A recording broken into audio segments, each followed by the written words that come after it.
अस्सलाम वालेकुम क्लास। आज है हमारे पास एल्गोरिथम एंड डेटा स्ट्रक्चर की लैब नंबर 8 और जो टॉपिक आज हम कवर करने वाले हैं वो है बेसिकली एक्सप्रेशन नोटेशंस।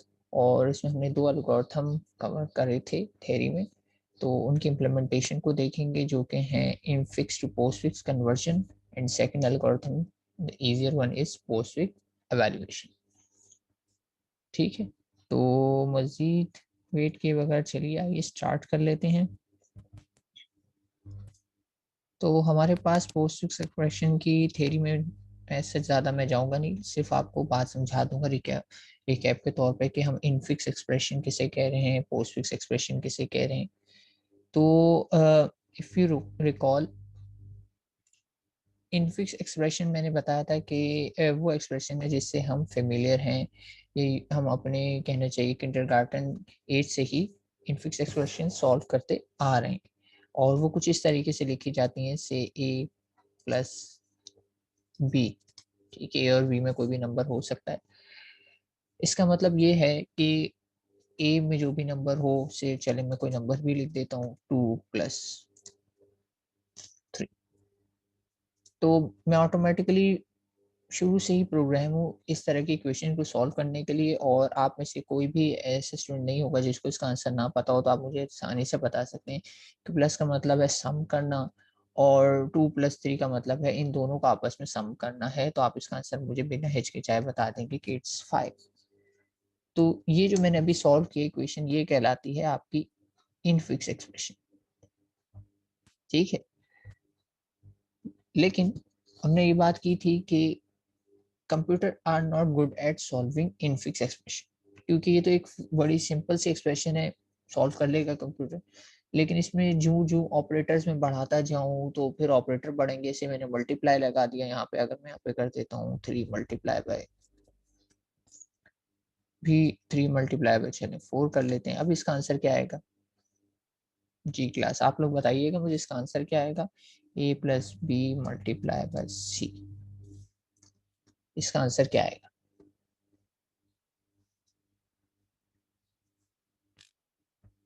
जी क्लास, इस एक्सप्रेशन का आंसर क्या आएगा। लेट्स टेस्ट इट कि आप लोगों को भी ये एक्सप्रेशन सॉल्व करनी आती है या नहीं।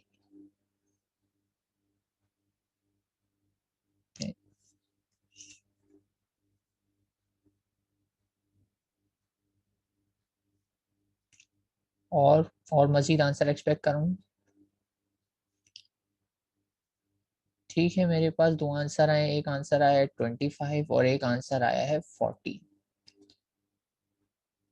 और यही मैं एक्सपेक्ट कर रहा था कि कुछ लोग मुझे आंसर 14 देंगे और कुछ लोग मुझे आंसर 25 देंगे, क्योंकि इसमें हुआ यह है कि जिसने भी मुझे 25 आंसर दिया है, तो उसने ऐसा किया है कि पहले 2+3 का ऑपरेशन परफॉर्म किया है, देन जो भी उसका रिजल्ट आया उसको मल्टीप्लाई बाय 4 किया। तो टू प्लस, लेकिन 25 कैसे, 2+3 5 मल्टीप्लाई बाय 4 तो 20 ही होना चाहिए, 25 नहीं, मैं 20 एक्सपेक्ट कर रहा ये तो बहुत ही क्या कह सकते हैं हम, मिस्टेक्स है। 2+3 इज 5, 5 मल्टीप्लाई बाय 4 इज 20। ठीक है, तो कुछ लोगों का आंसर आ रहा होगा 20। तो 20 जिनका आंसर आ रहा है वो गलत है, क्योंकि 20 उस वक्त आंसर वैलिड होता जब मैंने यहाँ पे क्लियरली बताया होता कि मुझे प्लस पहले परफॉर्म करना है। ठीक है, अब मैं क्लियरली कह सकता हूँ कि 2+3 is 5 and 5 multiply by 4 is 20।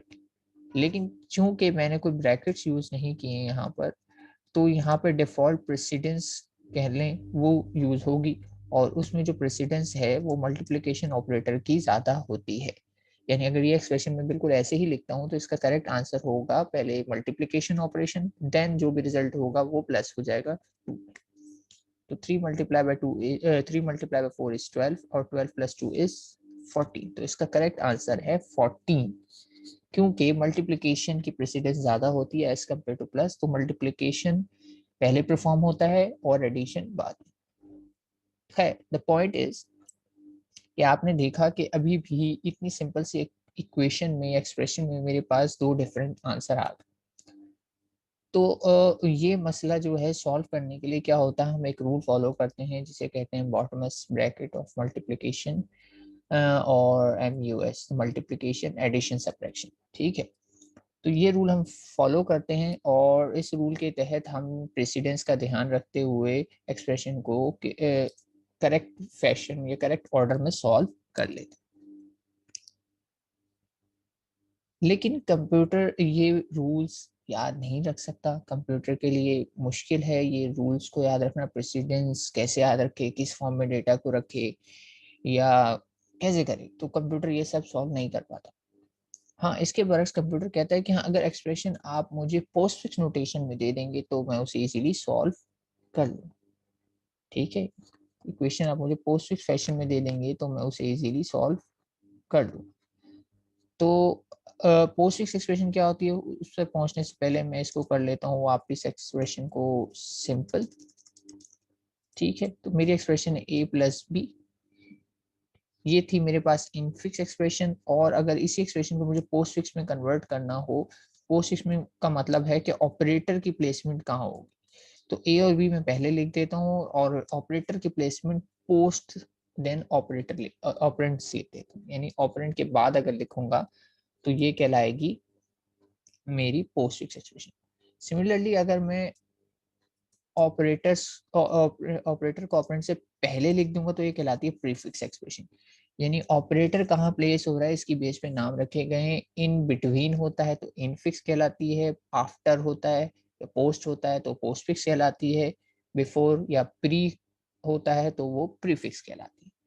ठीक है, तो प्रीफिक्स और पोस्टफिक्स एक ही जैसे हैं, लेकिन हम प्रीफिक्स पे काम करने वाले नहीं है तो इसको मैं फिलहाल हटा देता हूँ।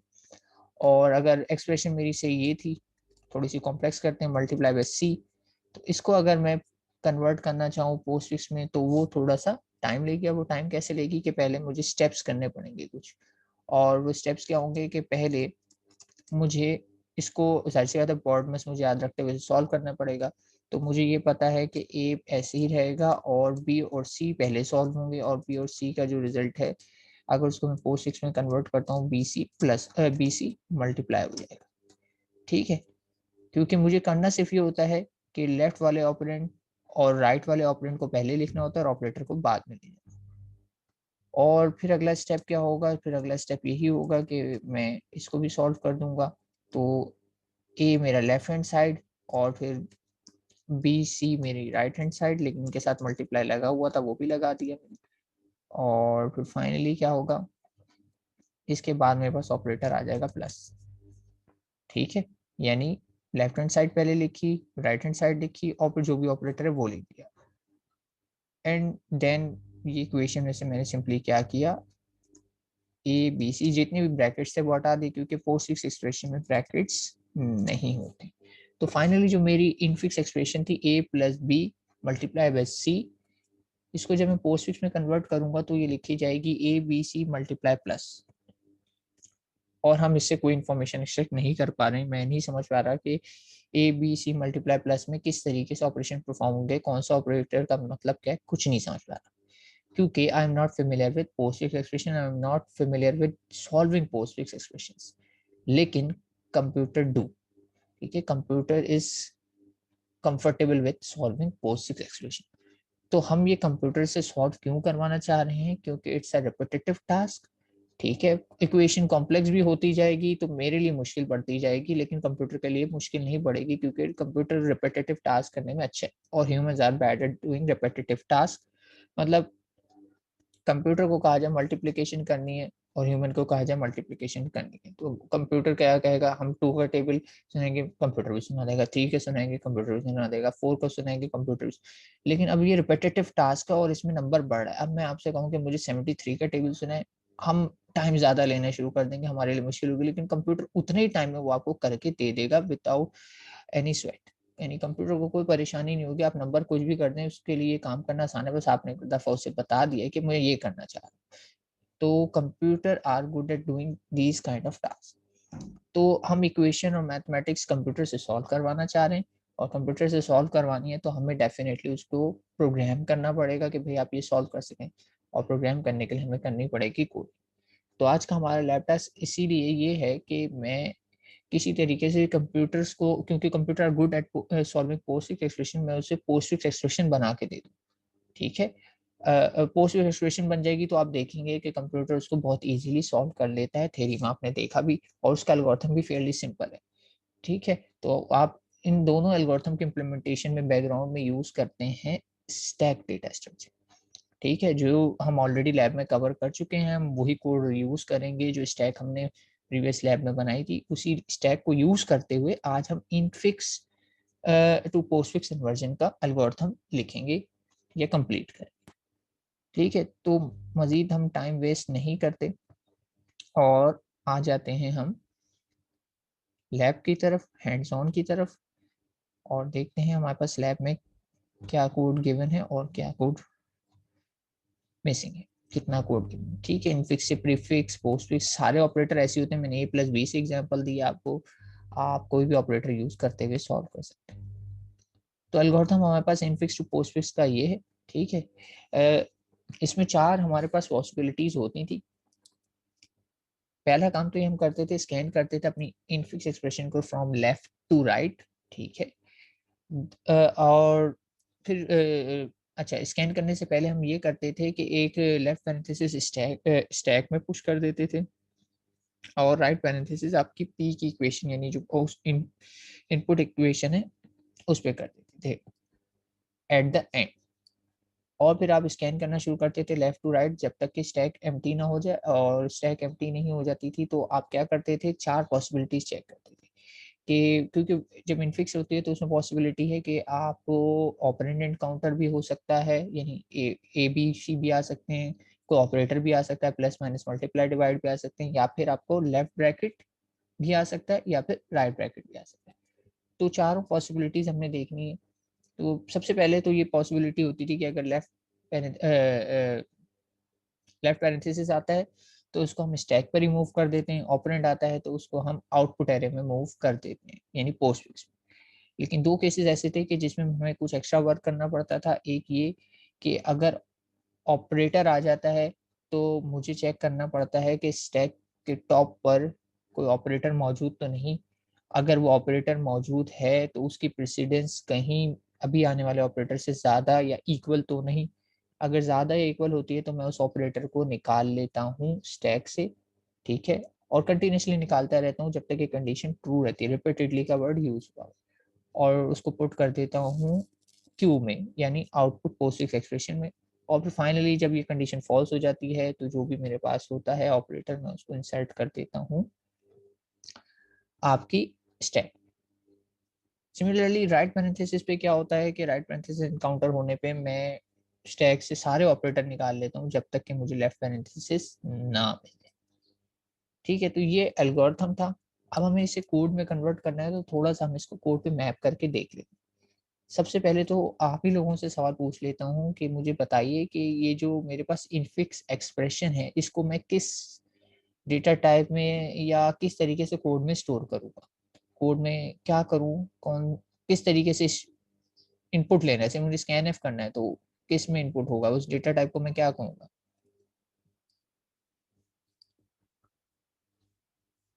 जी क्लास में एक एक्सप्रेशन, इनफिक्स एक्सप्रेशन से a+b × c ही है, इसको स्टोर करना चाहता हूँ किसी वेरिएबल में, तो उस वेरिएबल की डेटा टाइप क्या होनी चाहिए आपके ख्याल में। गैस कीजिए, कोई इशू नहीं है।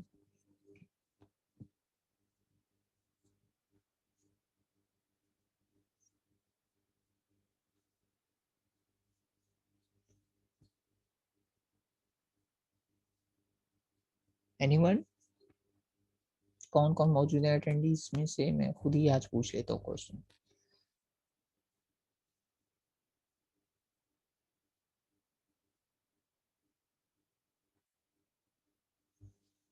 तो उसका जवाब देंगी मुझे शुमाइला जफर। शुमाइला जफर, बताइए कि अगर मुझे एक एक्सप्रेशन स्टोर करनी हो तो what kind of variable do I need, किस तरह के वेरिएबल में मैं स्टोर करूंगा उसे।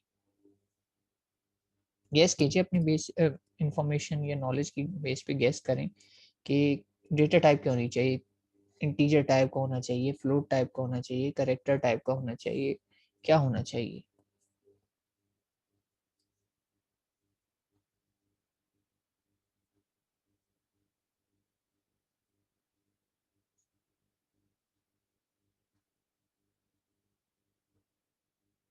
Class can you hear me? आप लोगों को मेरी आवाज आ रही है?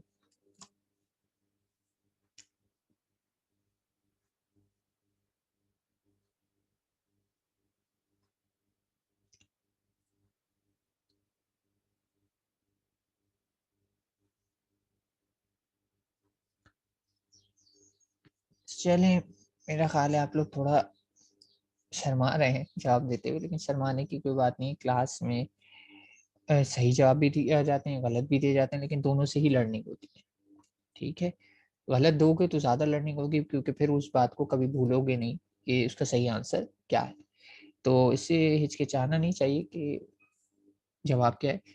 ठीक है, एक जवाब मेरे पास आया तंजील का करेक्टर, ठीक है, पार्शियली राइट, लेकिन मैंने कहा कि पूरी एक्सप्रेशन मुझे स्टोर करनी है। एक्सप्रेशन का मतलब है उसमें ए भी हो सकता है, उसमें बी भी हो सकता है, उसमें प्लस भी हो सकता है, उसमें मल्टीप्लाई भी हो सकता है, उसमें ब्रैकेट्स भी हो सकते हैं।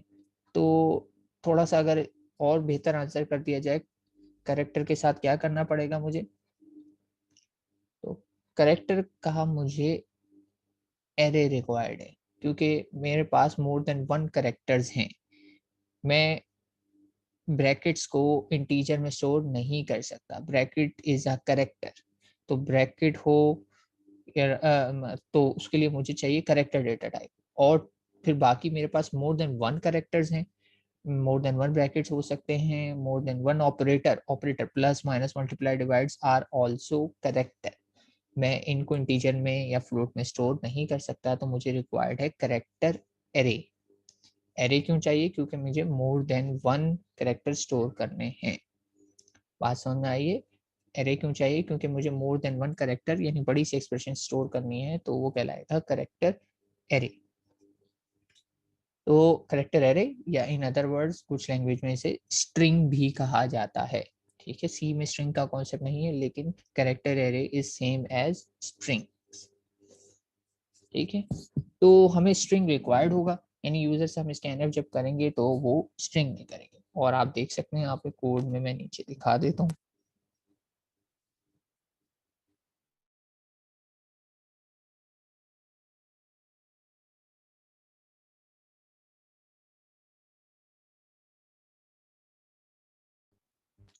ये हमारे पास सेकंड एल्गोरिथम है, लेकिन इस पे हम आते हैं बाद में। ये बहुत सिंपल सा है, फिर सिंपल हम ये मैनुअल कन्वर्जन हुई हुई है। इसी एग्जांपल को हम अपने कोड से सॉल्व करने की कोशिश करेंगे, और कोड है हमारे पास ये।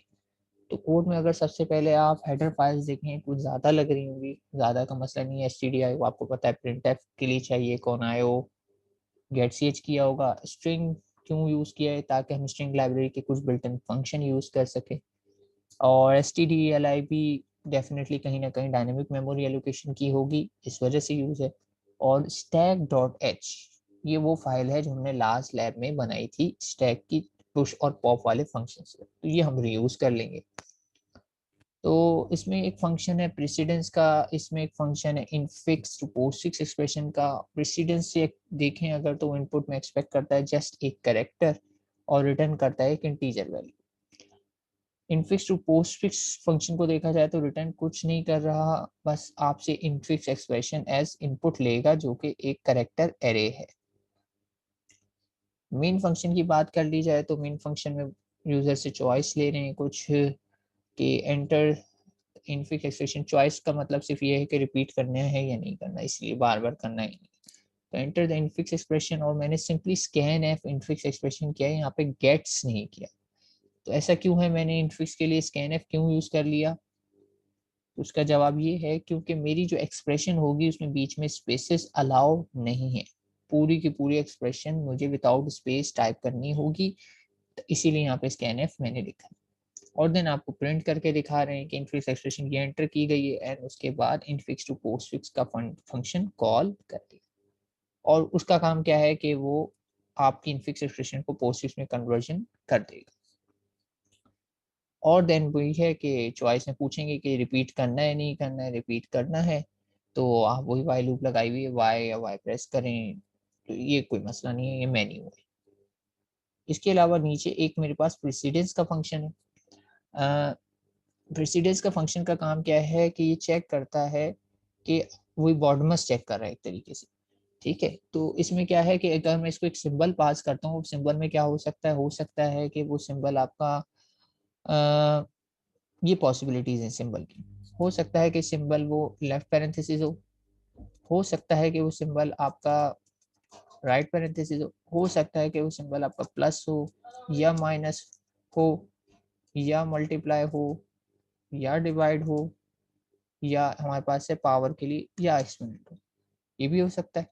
ठीक है, तो इसका काम क्या है कि इसको जो सिंबल भेजा जाएगा उसे इसने टेस्ट करना है कि वो लेफ्ट पैरेंथेसिस है, राइट पैरेंथेसिस है, प्लस है, माइनस है, मल्टीप्लाई डिवाइड है, क्या है। और अगर इनमें से कुछ भी नहीं होगा तो ये रिटर्न कर देगा जीरो। और जीरो का मतलब है हम एज्यूम कर लेंगे कि कोई ऑपरेंड है, ए हो सकता है, बी हो सकता है, सी हो सकता है, कुछ भी हो सकता है। ठीक है, तो ये सारी पॉसिबिलिटीज इस एज ए सिंबल आ सकती हैं। अब एज ए सिंबल में अगर कहा जा रहा है कि भाई अगर आपका ये आ जाता है कि आपके पास आ जाता है ये लेफ्ट पैरेंथेसिस, तो कह रहे हैं उस केस में भाई आपने रिटर्न करना है 1। अगर आ जाता है राइट पैरेंथेसिस तो आपने रिटर्न करना है 2। प्लस और माइनस चूंकि दोनों की प्रेसिडेंस या बराबर होती है, सेम इनके वो हैं लेवल्स, तो इस केस में मैं रिटर्न कर रहा हूँ 3। चाहे प्लस है या माइनस है, दोनों केसेस में मैं 3 रिटर्न। मल्टीप्लीकेशन डिवाइड और मॉडुलस भी एक्स्ट्रा इधर इंप्लीमेंट किया हुआ है, यानी रिमाइंडर ऑपरेटर जो होता है, और इन तीनों की प्रेसिडेंस भी सेम होती है, तो तीनों के लिए मैं सेम रिटर्न करूंगा 4। ठीक है, नंबर बढ़ते जा रहे हैं और अब देखें नंबर जितना बड़ा है उसकी प्रेसिडेंस उतनी ज्यादा है, और लास्ट में जब मेरे पास एक्सपोनेंट आएगा तो मैं रिटर्न करूंगा 5। तो इन शॉर्ट मुझे ये पता लग रहा है इस पूरे प्रेसिडेंस के कोड को देखते हुए कि बड़े नंबर की प्रेसिडेंस ज्यादा है और छोटे नंबर की प्रेसिडेंस कम है। और 1 और 2 तो है ब्रैकेट्स के लिए, 1 और 2 ब्रैकेट्स के लिए, लेकिन 3 4 5 में देखा जाए तो 5 की प्रेसिडेंस ज्यादा है 4 और 3 से, और 4 की प्रेसिडेंस ज्यादा है 3 से, और 3 की किसी से ज्यादा नहीं है, इक्वल होगी 3 से ज्यादा नहीं होगी। ठीक है, तो प्रेसिडेंस का फंक्शन तो फेयरली सिंपल है, इसमें कुछ भी नहीं है। असल फंक्शन जो है हमारे पास है इनफिक्स टू पोस्टफिक्स का, और वही हमें इम्प्लीमेंट करना है। तो उसके इम्प्लीमेंटेशन से पहले जो यहाँ पे जितना कोड गिवन है मैं वो लिख लेता हूँ, और फिर उसके बाद हम actual infix to postfix conversion के कोड पे चलेंगे। तो आप लोग भी साथ साथ मुझे फॉलो करते रहिएगा, कोड लिखते हुए लॉस्ट मत हो जाइएगा कि मैं कोड लिख रहा हूँ आप इधर उधर निकल जाए, तो ऐसा मत कीजिएगा। तो साथ साथ रहिएगा। हम कोड करते हैं स्टार्ट। अच्छा, तो साइड बाय साइड कर लेता हूँ मैं इसको, और मेरे पास क्या है, ये फोल्डर ओपन है हमारा जिसमें हम लैब्स करते हैं। यहाँ पे मैं एडिटर ऑन कर लेता हूँ और इसको कर देते हैं क्लोज। अच्छा, ये कुछ प्रीवियसली ओपन फाइल्स हैं मेरे पास, तो क्लोज कर देते हैं, सेटिंग फाइल्स को भी क्लोज कर देते हैं, और ये फाइल भी हम कर देते हैं क्लोज।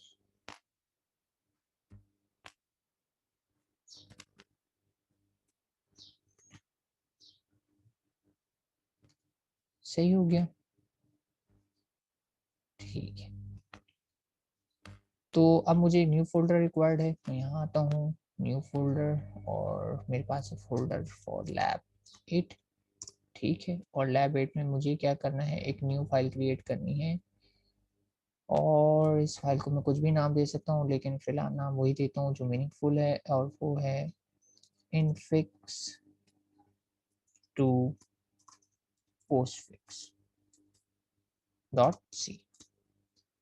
ठीक हो गया। अब इसमें मुझे क्या क्या चाहिए, हेडर फाइल्स चाहिए। हेडर फाइल में मुझे क्या चाहिए, सबसे पहले तो वही मेरी header file hash include stdio.h।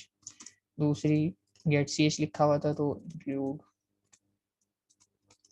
conio.h। Then तीसरी फाइल क्या थी, स्ट्रिंग के फंक्शन यूज करूंगा मैं इसमें, क्योंकि मेरे पास कैरेक्टर एरे है, तो उसके लिए मैं यहाँ पे लिख लेता हूँ स्ट्रिंग डॉट एच। और मैं डायनेमिक मेमोरी यूज भी कर सकता हूँ, नहीं भी लास्ट टाइम भी मैंने बताया था, लेकिन मैं यूज करूंगा तो मैं बता दूंगा। ये काम करता हूँ, फिलहाल मैं नहीं लिख रहा है कुछ भी, लाइव जब जरूरत पड़ेगी तब बताऊंगा, ताकि आप लोगों को पता लग जाए मैंने क्यों। अभी फिलहाल हैश इंक्लूड से ही काम चला लेते हैं, ताकि आपको पता रहे कि किस लाइब्रेरी का पर्पस क्या है। इंट मेन ठीक है, और ये आ गया मेरा मेन और इसमें आ गया एंड में रिटर्न। ठीक हो गया। अब मैं साइड बाय साइड कोड को ओपन कर लेता हूँ ताकि आन रहे। होपफुली आपको भी दिखाई दे रहा होगा, नहीं तो मैं जूम कर देता हूँ इसको भी। मेन फंक्शन को यहाँ से कॉपी कर लेते हैं, देखते हैं कि क्या लिखा हुआ है। और ये आप लोगों को राइट पे टेक्स्ट दिखाई दे रहा है लिखा हुआ, या मैं इसे थोड़ा सा जूम कर देता हूँ, होपफुली अब दिखाई दे रहा होगा। तो मुझे मेन फंक्शन में क्या करना है, बस यूजर से एक एरे लेना है जिसका नाम है infix as input character infix, मैंने इसको नाम दे दिया। साइज इसका कुछ भी रख सकते हैं, मैं ऊपर कोई एक साइज डिफाइन कर लेता हूँ, से हैश साइज कह लें या मैक्स साइज कह लें, डिफाइन साइज, और इसको मैं फिलहाल ले लेता हूँ 30। ठीक है, कुछ भी नंबर हो सकता है, मैंने फिलहाल इसको 30 ले लिया। या मैक्स साइज जो है इधर इन्होंने कुछ डिक्लेयर किया है या नहीं, मैं देख लेता हूँ। वही नंबर यूज कर लेते हैं ताकि हम लैब को एग्जैक्टली फॉलो कर सकें। अच्छा, इसमें डिक्लेयर नहीं है, लेकिन स्टैक के अंदर जो साइज लिखा होगा ये वहीं से आ गया मेरा आ रहा है। तो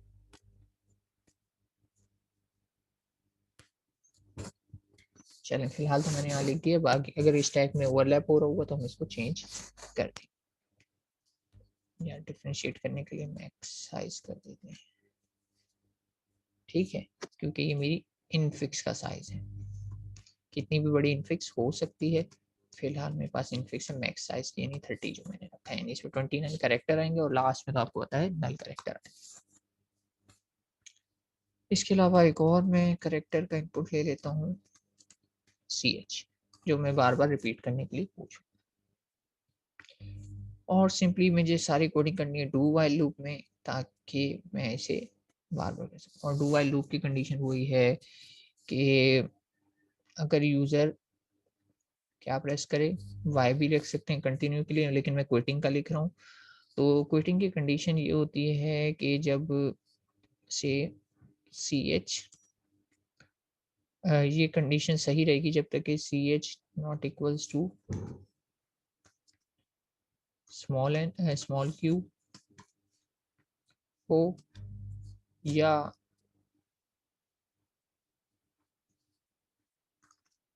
सी एच नॉट इक्वल्स टू, अच्छा मैं इक्वल कर देता हूँ, अगर ये दोनों कंडीशनें आती हैं equals to capital Q user enter कर दे या स्मॉल क्यू यूजर एंटर कर दे, तो दोनों सूरतों में मुझे करनी है क्विट। तो अगर ये कंडीशन मैंने यहाँ लिख दी तो ये तो क्विट हो जाएगा, मुझे इस क्विट की कंडीशन को करना इन्वर्ट, तो मैं ब्रैकेट्स लगा देता हूँ कि ये लूप तब तक चलेगी जब तक यूजर स्मॉल क्यू या कैपिटल क्यू एंटर ना करे। इस कंडीशन को मैं दूसरे तरीके से भी लिख सकता हूँ। दूसरा तरीका ये है कि अगर मैं आपको बताना चाहूँ, थोड़ा सा ग्राफिकली बता देता हूँ तो ज़्यादा अच्छा समझ जाएंगे। और इस तरफ बता देता हूँ, इस वक्त जो मैंने एक्सप्रेशन लिखी है उसमें क्या हो रहा है कि दो इनपुट्स हैं मेरे पास, उनका और हो रहा है और उसके बाद उनका नॉट हो रहा है।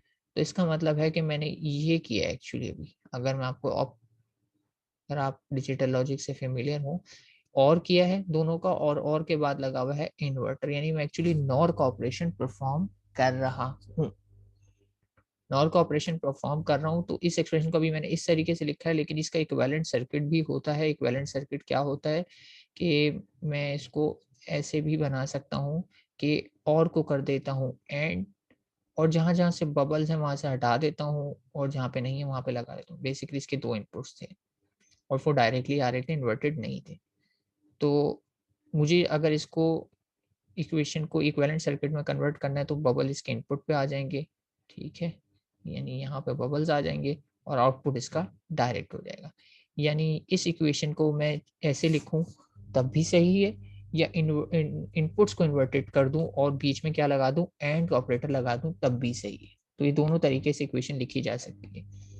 यानी मैं इसमें ये कर सकता हूँ कि यहाँ से इन्वर्टर हटा दूं, तो फिर इंडिविजुअल ऑपरेटर को मैं कह दूं इन्वर्ट होकर जाए, यानी इसको भी इन्वर्ट होकर जाए कहूँगा और इसको भी इन्वर्ट होकर जाए कहूँगा, और यहाँ पे क्या है मैं और क्या जाए एंड ऑपरेटर लगा दूँ। ये दोनों इक्वेशन एग्जैक्टली सेम है, ठीक है, क्योंकि लॉजिकल एक्सप्रेशन है और लॉजिकल एक्सप्रेशंस को आप उसकी इक्विवेलेंट लॉजिक में कन्वर्ट कर सकते हैं। तो ये वाली लॉजिक भी हो सकती है। मैंने वो क्यों लिखी, क्योंकि वो रीड करना आसान है। कि मैंने बताया कि भाई जो मैंने बताया था ये वाली में, इसमें अगर आप रीड करें तो कह रहे हैं कि भाई अगर स्मॉल क्यू आ जाए या कैपिटल क्यू आ जाए तो दोनों सूरतों में मुझे क्विट कराना है। लेकिन अगर मैं नॉट ऑपरेटर नहीं लगाऊंगा तो लूप इन दोनों सूरतों में चलेगी, मुझे इन दोनों सूरतों में स्टॉप करनी है, तो मैंने लॉजिक कर दी इनवर्ट। तो इसलिए मैं ये वाली इक्वेशन प्रेफर करता हूँ क्योंकि इट्स मोर रीडेबल, लेकिन इसको एंड नोटेशन या दूसरे तरीके से भी लिखा जा सकता है। और चूंकि मैंने यहाँ पे लिखी थी तो इससे पहले मुझे एक लाइन लिखनी पड़ेगी, C H equals to get C H, यानी मैं यूजर से करेक्टर एक्सपेक्ट करूंगा कि भाई आप एंटर करें, और ई फॉर इको, यानी वो दिखाई भी देगा। अब चूंकि मैंने ये लिखा है गेट सी एच, तो इसके लिए मुझे ऊपर एक एडिशनल लाइब्रेरी रिक्वायर्ड है। टर्मिनल को यहाँ से मैं क्लोज कर देता हूँ। और वो लाइब्रेरी कौन सी होती है, हैश इंक्लूड, और उस लाइब्रेरी का नाम है कौन आयो डॉट एच।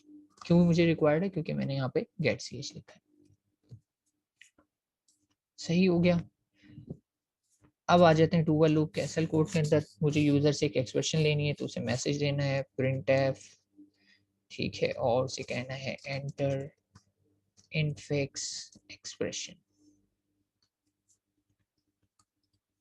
और यहाँ पे लाइन कैप डाल देते हैं थोड़ा सा क्योंकि बार बार रिपीट होगा।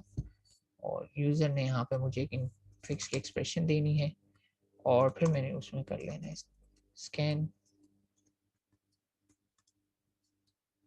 Scan F. और स्कैन एफ मुझे किस में करना है, चूंकि मैं स्ट्रिंग इनपुट ले रहा हूँ तो परसेंटेज लिखना पड़ेगा मुझे, ठीक है। और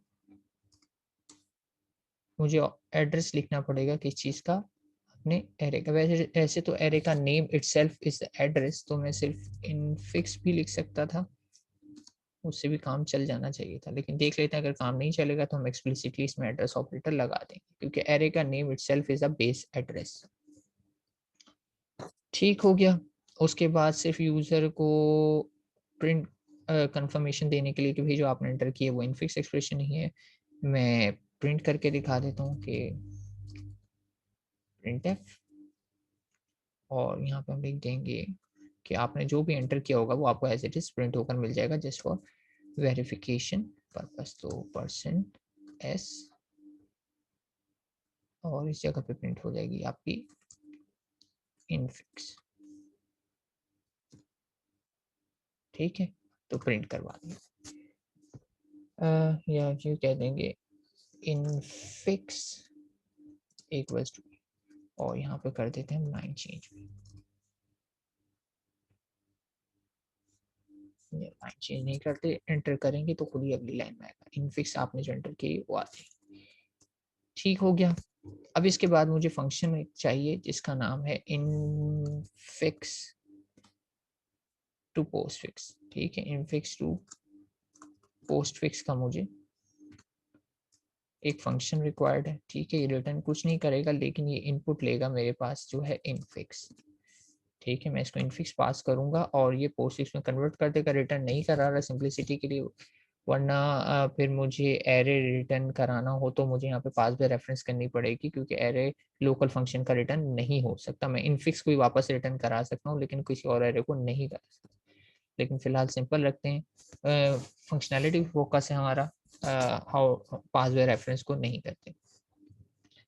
और फिर उसके बाद वही यूजर को मैं मेन्यू दे दिया कि भाई प्रिंट एफ,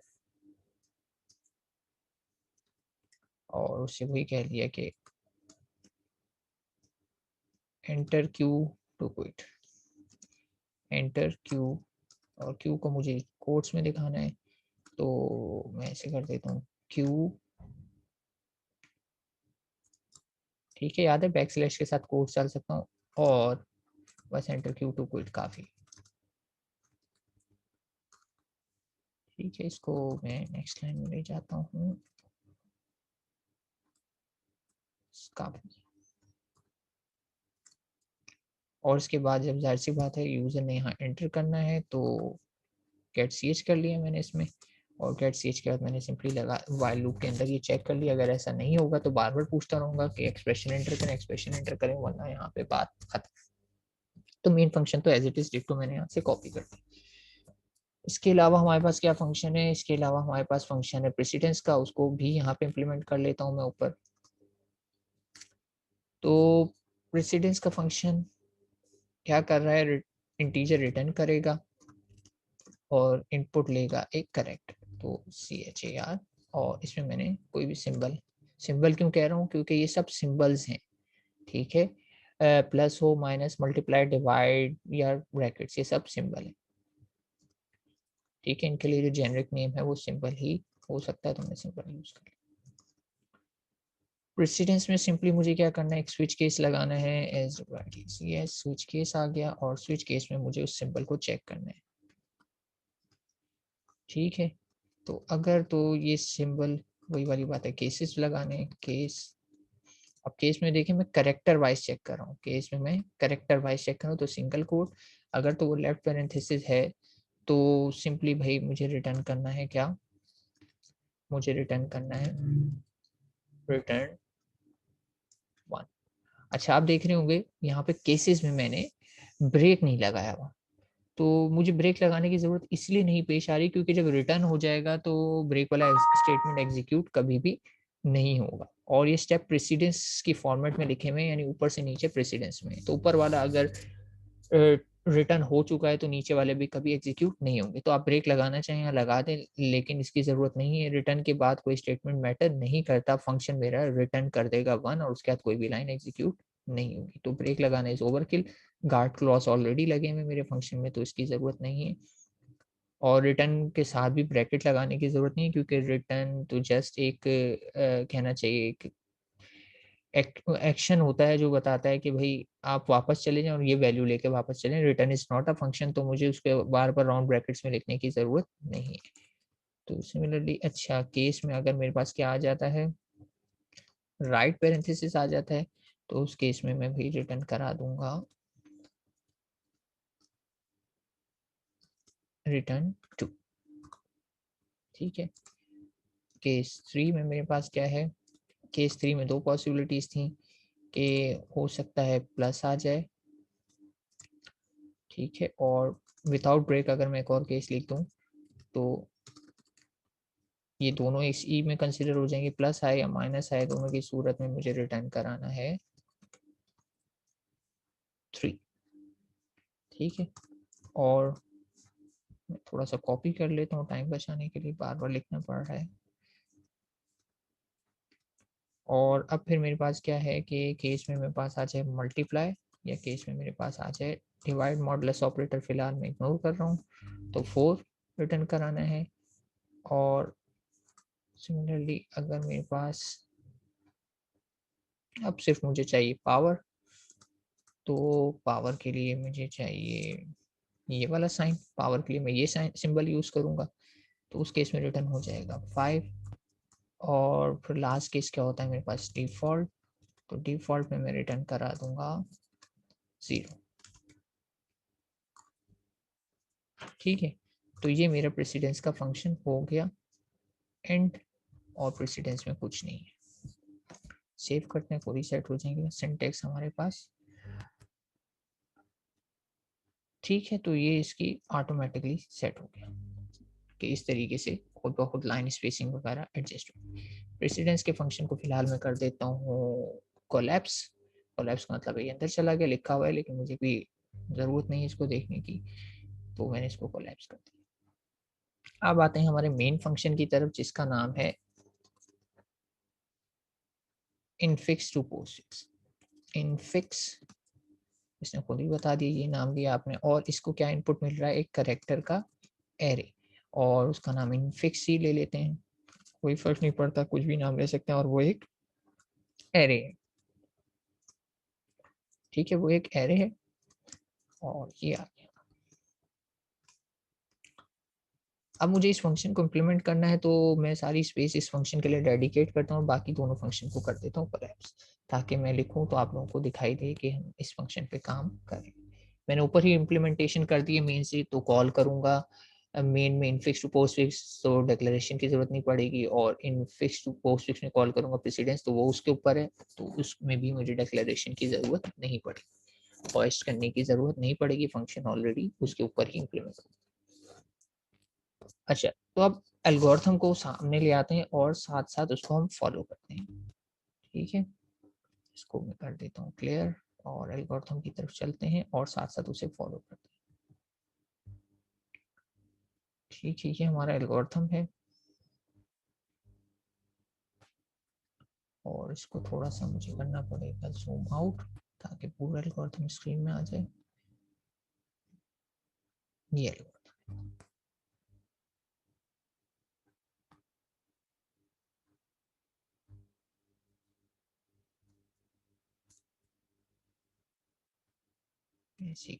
ये ऊपर वाला जो है ये मेन एल्गोरिथम। तो सबसे पहले कह रहे हैं कि आपका काम है एक स्टैक क्रिएट करना। अब मुझे चाहिए एक स्टैक, ठीक है। अब स्टैक कहाँ से आएगी, स्टैक मेरे पास थी नहीं, तो पहले स्टैक लेकर आते हैं। स्टैक कहाँ से आएगी कि मैं इसको करता हूँ, मुझे इस कोड के अंदर एक स्टैक चाहिए, और लास्ट टाइम जो मेरी लैब थी उसमें मैंने एक स्टैक इम्प्लीमेंट की थी, तो मैं पहले उस स्टैक को ले आता हूँ। ये रही स्टैक डॉट एच, मैंने यहाँ से राइट क्लिक किया, मूव नहीं करूँगा इसको, मैं कॉपी पेस्ट कर रहा हूँ, ठीक है, ताकि प्रीवियस वाला कोड हमारा चेंज हो। तो इस लैब 7 से कॉपी किया, लैब 8 में आके मैंने इसे कर दिया पेस्ट, तो स्टैक डॉट एच वाली फाइल इसमें ऑटोमेटिकली आ गई। लेकिन यहाँ पे थोड़ा सा मुझे इसमें चेंज क्या करना पड़ेगा कि जो मैंने लास्ट टाइम स्टैक बनाई थी उसका साइज देखें क्या लिखा हुआ है, यहाँ पे लिखा हुआ है 10, ठीक है। इसके साइज मुझे थोड़ा सा ज़्यादा कर देना चाहिए, क्योंकि हो सकता है कि जो मैं स्टैक के अंदर इक्वेशन 30 रख रहा हूँ, तो इसको भी चलें सेफ साइड कर देता हूँ, 20 से भी काम चल जाएगा, लेकिन चलें 20 रख लेते हैं और देखते हैं क्या होगा। अच्छा, अब देखने वाली बात यह है कि लास्ट टाइम जो मैंने स्टैक बनाई थी वो इंटीजर टाइप की स्टैक थी, यानी मैं उसमें नंबर जो एंटर करता था वो इंटीजर टाइप की थी, ठीक है। लेकिन आज जो मुझे स्टैक रिक्वायर्ड है उसमें मैं एक्सप्रेशन से जो डील कर रहा हूँ वो करेक्टर एरे है, यानी जो भी चीज़ मैं एंटर करूँगा स्टैक के अंदर वो एक करेक्टर होगा। तो फिर मुझे यहाँ पे एक चीज़ करेक्ट करने की ज़रूरत है कि स्टैक की डेटा टाइप, सिर्फ स्टैक की डेटा टाइप क्या कर देनी चाहिए, करेक्टर कर देनी चाहिए। सिर्फ स्टैक की डेटा टाइप मैंने चेंज करके कर दिए करेक्टर, तो इधर साइज भी इसका चेंज हो ही जाएगा, 1 मल्टीप्लाई बाय साइज इसका जो भी हो, ठीक है। फिलहाल मैं इस लाइन को हटा ही देता हूँ, लेकिन इसका साइज चेंज हो जाए, ठीक है। साइज मैंने बढ़ा के 20 कर दिया है, देखेंगे अगर से काम नहीं बढ़ा तो स्टैक का साइज और बढ़ा लेंगे, लेकिन फिलहाल ये है। और साइड से जाता है, मैंने कि स्टैक के अंदर जो इंसर्ट होने वाला डेटा है उसकी टाइप चेंज की, तो यहाँ पर डेटा भी जो मुझे पास होकर मिलेगा वो करेक्टर टाइप का, ठीक है। तो ये डेटा करेक्टर टाइप का हो गया, बाकी कुछ चेंज नहीं करना, सिर्फ इनकी डेटा टाइप्स को चेंज करना, और ये डेटा इसमें इंसर्ट वैसे ही हो जाएगा एज इट इज। फिर यहाँ से जब मैं डेटा रिटर्न करूंगा पॉप का फंक्शन, तो पॉप का फंक्शन जो भी रिटर्न करेगा वो भी एक करेक्टर डेटा होगा, ना कि इंटीजर। और यहाँ पे भी आइटम की डेटा टाइप क्या हो जाएगी, करेक्टर, ठीक है। और इस आइटम को मैंने यहाँ पे -999 असाइन किया था, अब मैं इसको कर देता हूँ 237, ठीक है। 237 करेक्टर में अगर मैं रिटर्न कराता हूँ तो आई थिंक उसमें नल रिटर्न होता है, ठीक है। ये जो है नल का स्पेशल, यानी अगर मैं रिटर्न कराऊंगा पॉप अभी करके देख लेंगे तो उसमें देखिएगा कोई सिंबल रिटर्न होगा, और ये उसका मैंने आस्की कोड लिखा है, मैं यहाँ पे लिख देता हूँ ASC आस्की कोड फॉर नल, ठीक है। आस्की कोड फॉर नल है ये, जब स्टैक में जाहिर से आता है डेटा नहीं होगा तो उस केस में ये रिटर्न हो जाए, ठीक हो गया। मैंने अपने स्टैक वाले कोड को कन्वर्ट कर लिया कि इसमें इंटीजर स्टैक से करेक्टर स्टैक में, बाकी मुझे कहीं कुछ चेंज करने की जरूरत नहीं है, पोस्ट पॉप ऐसे, ठीक है। और इसमें भी मैंने stdio लिखी थी क्योंकि मैं प्रिंट एफ करा, सेव कर लेता हूँ इस फाइल को, और बस फिर मैं वापस इनफिक्स टू पोस्टफिक्स में आता हूँ और यहाँ पे करा देता हूँ हैश इंक्लूड, और मुझे चूंकि अपने ही फोल्डर में से इंक्लूड करानी है तो मैं डबल कोट्स में लिखूंगा, और डबल कोट्स में लिखूंगा STAC के, ये देखें इसने डिटेक्ट कर ली stack dot H, that's it, ठीक है। तो ये आ गया स्टैक डॉट एच। अब मैं वापस उसी सिलसिले में चलता हूँ और एल्गोरिथम को इम्प्लीमेंट करते हैं स्टेप बाय स्टेप। तो सबसे पहले मुझे पुश करना था स्टैक विद ब्रैकेट्स, तो मुझे एक स्टैक क्रिएट करनी है। तो स्टैक क्रिएट कैसे होगी, स्टैक को मैंने नाम क्या दिया था, उस नाम का एक वेरिएबल चाहिए। मैंने इसको टाइप डेफ करके कैपिटल में स्टैक का नाम दिया हुआ है। तो इसके अंदर मैं आ जाता हूँ और कैपिटल में एक स्टैक क्रिएट करता हूँ, तो STACK, ठीक है। और मुझे स्टैक के पॉइंटर से डील करना है, तो मैं इसको स्टैक पॉइंटर कह देता हूँ, स्टैक पॉइंटर। और मैं कोई भी नाम दे सकता हूँ, स्टैक को क्या नाम दें इधर हम, नेमिंग कन्वेंशन देख लेता हूँ। जो नाम पहले दिया हुआ है मैंने, कोई नेमिंग कन्वेंशन है इसमें स्टैक की, जैसे स्टैक के हाल में ये मेरे पास पुराना रेफरेंस कोड है, बस वही PS नाम ही दिया हुआ है, कोई नेमिंग का ऐसा इशू नहीं। लास्ट टाइम भी हमने PS नाम दिया था, पॉइंटर स्टैक शॉर्ट, ठीक है। अब यहाँ पे इसको मैं दो तरीके से मेमोरी एलोकेट करा सकता हूँ, स्टैटिकली भी और डायनेमिकली भी। लास्ट टाइम मैंने आपको बताया था कि मैं इसको ऐसे भी कर सकता हूँ कि STAC के स्टैक पॉइंटर और मैलॉक, ठीक है। कैलॉक भी कर सकता हूँ, मैलॉक भी कर सकता हूँ, लेकिन एक ही ब्लॉक चाहिए तो मैलॉक कर लेता हूँ। मैलॉक और यहाँ पे साइज ऑफ फंक्शन मैंने लिख दिया, ठीक है। इससे मुझे मेमोरी एलोकेट होकर मिल जाएगी स्टैक। और चूंकि मैंने मेलॉक का फंक्शन यहाँ यूज़ किया है, तो इसके लिए मुझे ऊपर एक लाइब्रेरी इंक्लूड करानी है और उसका नाम है हैश क्लूड, और उस लाइब्रेरी का नाम है stdlib। अब देखा जाए तो 4 लाइब्रेरीज आ गई मेरे पास, 3 बिल्टन है और एक मेरी बनाई हुई है। तो मैं चाहूँगा थोड़ा सा अरेंज कर लूँ, बिल्टन वालियों को एक साथ लिख देता हूँ और जो मेरी अपनी बनाई हुई है उसको सबसे नीचे लिख लिया। और ये जो भी आपने देखा मैंने मूव किया विदाउट कट एंड पेस्ट, जैसे कि ऑल्ट प्रेस करके मैंने अब कर्सर की प्रेस की, तो जो भी लाइन सेलेक्ट थी वो ऊपर मूव होगी। ये सिर्फ VS कोड का में होगा, ये VS कोड का शॉर्टकट, ठीक है। तो ये मैंने अब स्टैक क्रिएट कर लिया। सो फार सो गुड, ठीक है जी। आगे बढ़ते हैं। स्टैक क्रिएट हो गया। अब मुझे कह रहे हैं कि भाई आपका काम क्या है, सबसे पहले स्टैक को वही वाली बात इनिशियलाइज कराना पड़ता है। तो PS जो मेरे स्टैक का पॉइंटर, अच्छा पॉइंटर है तो एरो नोटेशन यूज होगी।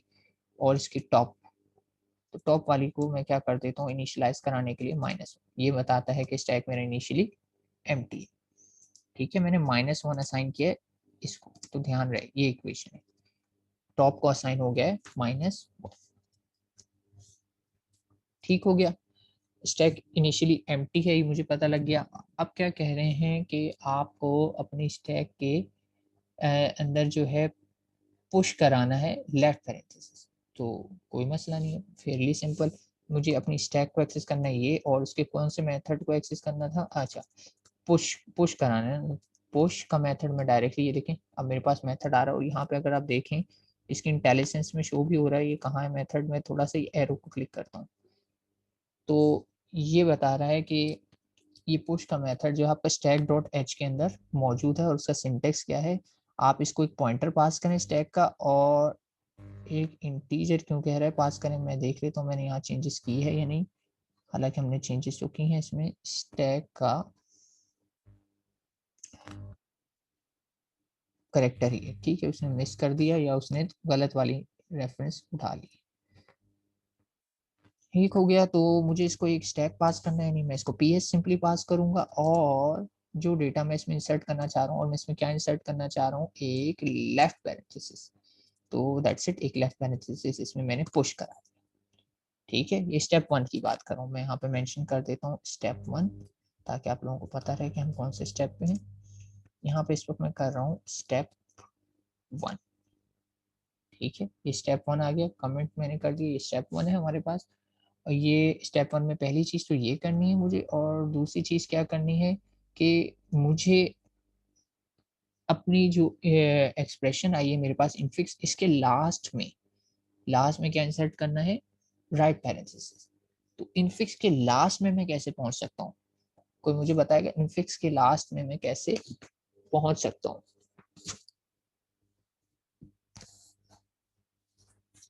जी क्लास, इनफिक्स एक्सप्रेशन एक करेक्टर एरे है और मुझे उसकी आखिरी इंडेक्स पे जो भी है उसकी लेंथ है, उसके बाद उसकी लेंथ की एक आगे जो बनेगा उस वाले इंडेक्स पे से लेंथ है उसकी 9, तो मुझे 10th इंडेक्स पे राइट पैरेंथेसिस लगाना है। अगर उसकी लेंथ है से 50 तो मुझे उसकी 51 वाले इंडेक्स पे राइट पैरेंथेसिस लगाना है। तो एनी सजेशंस मैं ये कैसे कर सकता हूँ? लेंथ कैसे फाइंड आउट करूँ इनफिक्स की? कोई तरीका है मैं लेंथ फाइंड आउट कर सकूं? कोई बिल्ट इन फंक्शन, कोई एग्जिस्टिंग फंक्शन हो जिससे किया जा सके?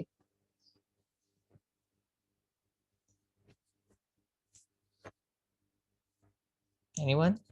स्ट्रिंग की लेंथ कैसे फाइंड आउट की जाती है? कोई बिल्ट इन फंक्शन आप लोगों ने पढ़ा हो कि स्ट्रिंग की लेंथ फाइंड कैसे की जा सकती है?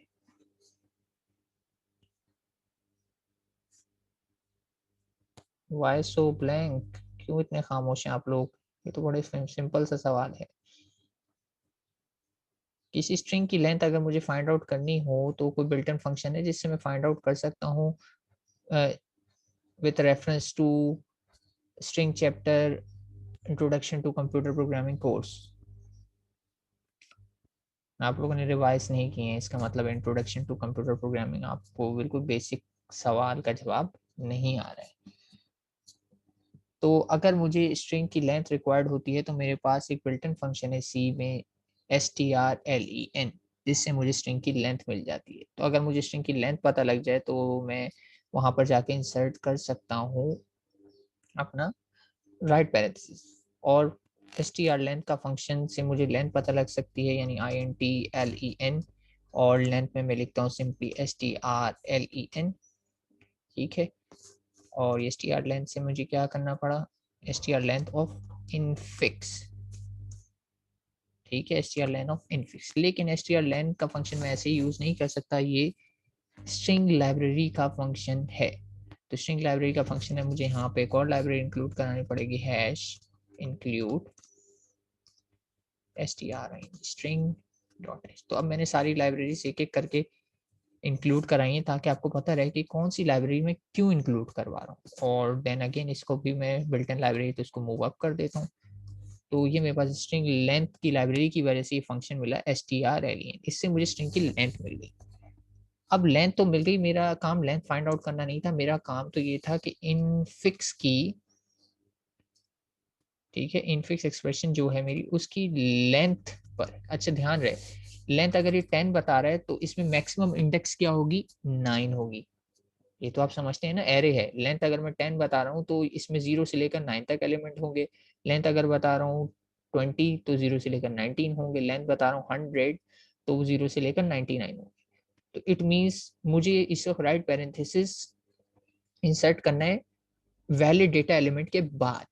तो मेरे पता लगा भाई लेंथ है मेरी जो भी है, मेरी लेंथ मुझे पता है एक्चुअली क्या होता है, लास्ट इंडेक्स के बाद वाला नंबर होता है। तो मैंने सिंपली इधर लेंथ ही लिख दिया। लेकिन लेंथ लिखने के साथ साथ मुझे आगे क्या करना है, लेंथ को इंक्रीमेंट भी करना है। तो पहले तो इस जगह पे मुझे क्या मूव कराना है, इस जगह पे मूव कराना है मुझे करेक्टर और उसका नाम है राइट पैरेंथेसिस। ठीक है, इस लेंथ पे मैंने राइट पैरेंथेसिस मूव करवाया और उसके बाद मेरी जाहिर सी बात है स्ट्रिंग इनफिक्स की लेंथ क्या हो चुकी है, बढ़ चुकी है। तो मैंने लिख दिया भाई लेंथ जो है इसकी बढ़ के एक बढ़ चुकी है क्योंकि इसमें मैं एक एडिशनल एलिमेंट डाल रहा हूँ और वो है राइट पैरेंथेसिस। तो यहाँ पे ध्यान दें कि मेरी स्ट्रिंग की लेंथ बढ़ चुकी है, उसमें मैंने एक चूंकि राइट पैरेंथेसिस डाला है तो पहले जो भी लेंथ थी अब उसमें एक का इजाफा हो गया। या मैं चाहूँ तो इन दोनों लाइंस को एक साथ मर्ज करके लिख सकता हूँ। इस लाइन को यहाँ से हटा दूँ और यहाँ पे लिख देता हूँ लेंथ प्लस प्लस। चूंकि मैं प्लस प्लस बाद में लगा रहा हूँ तो ये पोस्ट फिक्स ऑपरेशन होगा, यानी पोस्ट ऑपरेशन है। तो पहले इनफिक्स की लेंथ पर ब्रैकेट प्लेस होगा। ठीक है, पहले ये ब्रैकेट प्लेस हो जाएगा, उसके बाद लेंथ की वैल्यू अपने आप को अपडेट करेगी क्योंकि इंक्रीमेंट ऑपरेटर लेंथ के बाद लिखे हुए हैं। तो पहले इक्वल्स टू ऑपरेशन परफॉर्म होगा क्योंकि इक्वल्स टू की प्रेसिडेंस ज्यादा होती है, और देन उसके बाद प्लस प्लस ऑपरेशन परफॉर्म होगा। ठीक है, फिर कह रहा हूँ पहले इनफिक्स में मूव हो जाएगा, ये इक्वल्स टू ऑपरेटर पहले परफॉर्म होगा फिर प्लस प्लस होगा। तो लेंथ बाद में इंक्रीमेंट होगी, पहले एग्जिस्टिंग लेंथ पे ये राइट पैरेंथेसिस इंसर्ट कर देगा। लेकिन अगर मैं प्लस प्लस पहले लगा देता तो सीक्वेंस बदल जाती। लेंथ पहले इंक्रीमेंट हो जाती और बाद में इक्वल्स टू परफॉर्म होता। ये भी देन रिकॉल करें आप increment and decrement operator from operators chapter introduction to computer program. ठीक है, तो यहाँ पे मैंने ये पहला स्टेप सक्सेसफुली कर लिया कि स्टैक के अंदर लेफ्ट पैरेंथेसिस डाल दिए सिंपल ये कमांड से पुश लिखते हुए, और मैंने इनफिक्स की ये वाली एंड में क्या लगा दिया, राइट पैरेंथेसिस लगा दिया, और इसके लिए मुझे एक एडिशनल लाइन लिखनी पड़ी कि मुझे लेंथ फाइंड आउट करनी पड़ेगी। तो स्टेप 1 डन। आगे बढ़ता हूँ, स्टेप 2 क्या है। स्टेप 2 क्या है कि मेरे पास लगी हुई है एक लूप, ठीक है, और लूप कह रही है आपने स्कैन करना है पी को फ्रॉम लेफ्ट टू राइट, ठीक है, पूरे के पूरे स्टेप इसी में, जब तक कि आपकी स्टैक एम्प्टी ना हो जाए, जब तक कि आपकी स्टैक एम्प्टी ना हो जाए। ठीक है, अब स्टैक एम्प्टी कैसे पता लग सकता है मुझे, स्टैक एम्प्टी मुझे कैसे पता लगेगा कि हो गई है, कि स्टैक से मैं पॉप कराऊंगा और इवेंचुअली क्या होगा, मुझे स्टैक में से एम्प्टी के लिए एक स्पेशल सिंबल मिल रहा था नल। ठीक है, लेकिन मैं थोड़ा सा रेफरेंस के लिए देख लेता हूँ कोड मैंने क्या लॉजिक यूज की है यहाँ पर। यहाँ पे कोड मेरा काफी अच्छा, एक ये तरीका भी है। अच्छा, सही है। तो स्टैक एम्प्टी से मेरा एल्गोरिथम तो स्टॉप हो जाएगा, वो ब्रेक होने की वजह से हो जाएगा आई गेस, और ठीक है। अच्छा, कोई क्वेश्चन आ रहा है मेरे पास, नहीं, अटेंडेंस आई है। तो स्टेप 2 में अब सिंपली मुझे स्कैन करनी है equation from left to right till stack is empty. तो यहाँ पे फोकस टिल स्टैक एम्प्टी नहीं करे, यहाँ पे फोकस क्या रखा गया है कि मैंने एक फॉर लूप लगाई है जिसमें मैंने सिंपली ये किया है कि 0 से स्टार्ट किया, यानी पहली इंडेक्स ऑफ इनफिक्स एक्सप्रेशन, और पूरी की पूरी इनफिक्स एक्सप्रेशन को चूंकि मुझे स्कैन करना है तो मैं आई लेस देन लेंथ तक जाऊंगा। ठीक है, लेंथ की वैल्यू अपडेट हो चुकी है, ध्यान रहे यहाँ पर लेंथ की वैल्यू अब बढ़ चुकी है, तो मैं लेंथ तक जाऊंगा और सिंपली मैं कर रहा हूँ आई को इंक्रीमेंट। ठीक है, आई जो मेरा इंडेक्स नंबर है वो इनफिक्स के लिए है, और चूंकि हर इनफिक्स एलिमेंट पोस्टफिक्स में डायरेक्टली नहीं जाएगा, तो पोस्टफिक्स को सॉल्व करने के लिए मुझे एक और वेरिएबल रिक्वायर्ड है, तो उसको नाम मैं दे लेता हूँ जे, दे देता हूँ जे, और जे को भी 0 से इनिशियलाइज कर देता हूँ। ठीक है, जे जो है वेरिएबल है फॉर पोस्टफिक्स, ठीक है, पोस्ट फिक्स के लिए है, और आई जो है वो इनफिक्स पे ट्रेवर्स करने के लिए फॉर पोस्ट फिक्स। अच्छा, पोस्ट फिक्स एक्सप्रेशन अगर आप देखें तो यहाँ पे मैंने कहीं बनाई नहीं, यहाँ पे मुझे एक पोस्ट फिक्स एक्सप्रेशन भी चाहिए, और वो भी कैरेक्टर एरे ही होगा सिंपली, तो मैं यहाँ पे ऊपर ही एक पोस्ट फिक्स एक्सप्रेशन भी क्रिएट कर लेता हूँ, और उसकी डेटा टाइप होगी कैरेक्टर पोस्ट फिक्स। ठीक है, और उसका साइज भी मैक्स साइज, क्योंकि इनफिक्स का जो साइज होगा वही पोस्ट फिक्स का होगा, लेकिन उससे बल्कि थोड़ा कम ही हो जाएगा, उससे ज्यादा नहीं हो सकता, क्योंकि उसमें से ब्रैकेट्स वगैरह हट जाएंगे। तो फिलहाल मैंने सेफ साइज इसका यही रख लिया, या ठीक हो गया। अब फॉर लूप के अंदर मुझे असल काम करना है, और फॉर लूप के अंदर मुझे काम क्या करना है, ये सारे के सारे जो 4 स्टेप्स हैं ये मुझे इसमें इम्प्लीमेंट करने हैं। तो स्टार्ट कर लेते हैं असल काम, फॉर लूप के अंदर आ जाते हैं, और ये सारे के सारे स्टेप्स मुझे इसमें इम्प्लीमेंट करने हैं। कैसे इम्प्लीमेंट होगा, कह रहे हैं कि चेक करें आप कि अगर if an operand is encounter तो एड इट टू क्यू। अब ये कैसे पता लगेगा मुझे ऑपरेंड आया है, ये मुझे इस तरह पता लगेगा कि मैंने ये जो ऊपर प्रेसिडेंस वाला फंक्शन बनाया है, मैं इसको अपना हर सिंबल पास करूंगा, यानी प्रेसिडेंस को मैं पास करूंगा, और प्रेसिडेंस के बाद उसमें चेक करूंगा कि वो सिंबल रिटर्न होकर क्या आया है। अगर ऑपरेंड आया होगा तो मैं सिंपली उसको क्यू में मूव कर दूंगा। अच्छा, एक चीज देख लेता हूँ, स्विच यूज किया हुआ है या इफ एल्स यूज किया हुआ है, आई थिंक मेन फंक्शन में स्विच केस यूज किया हुआ, ठीक है, तो हम भी स्विच ही यूज कर लेते हैं। तो सिंपली मैं क्या करूंगा, एक स्विच लगाता हूँ, और उस पे उसके अंदर सिंपली किस चीज को चेक कर रहा हूँ, अब मैं चाहूँ तो अलग से एक लाइन लिखूं और उस सिंबल बाय सिंबल भेजूं, ये सिंपली क्या है कि मैं इनफिक्स का आई वाली इंडेक्स को पास कर दूंगा किस फंक्शन को, प्रेसिडेंस के फंक्शन को, PREC, और इस फंक्शन को मैं पास कर देता हूँ ये चीज मुझे कंपेयर ये करानी। अब मैं इसको 2 लाइन में भी लिख सकता था कि यहाँ पे मैं ये कर सकता हूँ कि INT लिख दूं और इस लाइन को यहाँ पे कॉपी कर लूँ, जो भी इसका रिजल्ट आएगा INT से x, और मैं यहाँ लिख दूं, और फिर जो भी इसका रिजल्ट आएगा वो मैं इसको डायरेक्ट स्विच के अंदर कंपेयर करा। और इसके अंदर क्या पॉसिबिलिटीज हैं रिजल्ट आने की, ये हम ऑलरेडी देख चुके हैं। इसकी पॉसिबिलिटी ये हैं कि इनमें से कुछ भी रिटर्न करेगा। अगर लेफ्ट पैरेंथेसिस होगा तो 1 रिटर्न करेगा, राइट पैरेंथेसिस होगा तो 2, प्लस माइनस के केस में 3, मल्टीप्लाई डिवाइड के केस में 4, एक्सपोनेंट के केस में 5, और डिफॉल्ट, डिफॉल्ट का मतलब है ऑपरेंड होगा, क्योंकि कुछ नहीं होगा तो ऑपरेंड होगा इन सिंबल्स के अलावा, तो उस केस में ये 0 रिटर्न करेगा। ठीक है, तो मैं दोनों तरीके से कर सकता हूँ कि अलग लाइन में पहले फंक्शन कॉल करके नंबर एक्सट्रैक्ट करूँ और फिर यहाँ पे लिखूँ, लेकिन हाँ भाई एक्स्ट्रा लाइन लिखना वाली बात है। लेकिन आप लोगों के लिए सिंपलिसिटी के लिए मैंने लिख दिया, एक्स नाम दे दिया इसको, और उसके बाद मुझे स्विच केस के अंदर बस चेक करना है कि कौन सा केस ट्रू है। से अगर केस मेरा ट्रू हो जाता है कि केस में आ जाता है मेरे पास 0, केस में मेरे पास आ जाता है 0, कोड यहीं पे सामने दिख भी रहा है आपको, केस 1 2 3 और 0 तो एंड में लिखा होगा इन्होंने डिफॉल्ट में। ठीक है, केस 1 से ही स्टार्ट करते हैं। ओहो मैंने क्लोज ही कर दिया, चलें खैर, जरूरत पड़ेगी तो उसे रीओपन कर लेंगे। तो केस 1, केस 1 का मतलब है कि मेरे पास आया लेफ्ट पैरेंथेसिस।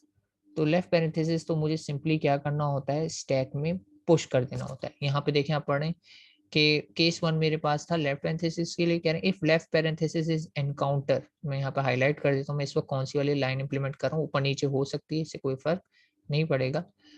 कह रहे हैं कि if left parenthesis is encounter push it on to stack. Case 1 का मतलब क्या है, मेरे पास आया है लेफ्ट पैरेंथेसिस, यहाँ से देख के वेरीफाई कर सकते हैं। केस 1 मीन्स लेफ्ट पैरेंथेसिस, ये देखिए ये लिखा हुआ है केस 1 इज रिटर्न 1 का मतलब यही है कि अगर प्रेसिडेंस का फंक्शन 1 रिटर्न कर रहा है तो इसका मतलब है उसने आइडेंटिफाई किया है कि आपने उसको लेफ्ट पैरेंथेसिस भेजा था एज इनपुट। ठीक है, तो ये बात क्लियर हो गई कि इस वक्त लेफ्ट पैरेंथेसिस है। मैं आगे आप लोगों के लिए रेफरेंस के लिए लिख भी देता हूँ, it is a left parenthesis, sorry left parenthesis. तो इस केस में मुझे करना क्या है, इस केस में मुझे उसको सिंपली स्टैक में पुश कर देना है। तो मैंने पुश का फंक्शन ऑलरेडी मुझे पता है, स्टैक से मिल जाएगा, मैंने PS लिखा, और मुझे टॉप वगैरह को इंक्रीमेंट करने की फिक्र करने की जरूरत नहीं, वो ऑटोमेटिकली हो जाएंगे उसमें। और सिंपली क्या करना है, इसी चीज को जो भी अभी मैंने टेस्ट की है, इनफिक्स आई, इनफिक्स आई वाला एलिमेंट को पास कर देना पुश वाले डेटा को। ठीक है, यही चीज थी ना जिसको मैंने चेक करा था कि भाई ये क्या चीज है, अगर ये ब्रैकेट है तो भाई इसको आप सिंपली स्टैक पर पुश कर दें। तो मुझे यहाँ पे लिखना है स्टैक आई इनफिक्स आई। तो ये इसमें केस 1 का सिंपली क्या हो गया, लेफ्ट पैरेंथेसिस था तो ये यहाँ पे स्टैक में पुश हो गया, और मुझे कुछ भी नहीं करना इस केस में, और आगे बढ़ जाना है केस 2 पर। केस 2 अगर आपको याद हो तो केस 2 मेरा थोड़ा सा कॉम्प्लिकेटेड सा है। केस 2 क्या है कि राइट पैरेंथेसिस वाला, आप वेरीफाई कर सकते हैं केस 2 पर क्या है। ये देखिए केस 2 पे राइट पैरेंथेसिस लिखा हुआ है कि अगर राइट पैरेंथेसिस आएगा तो ये फंक्शन रिटर्न करेगा 2। तो अगर इसने 2 रिटर्न कर दिया है तो इसका मतलब ये बात क्लियर हो गई है कि it is a right parenthesis.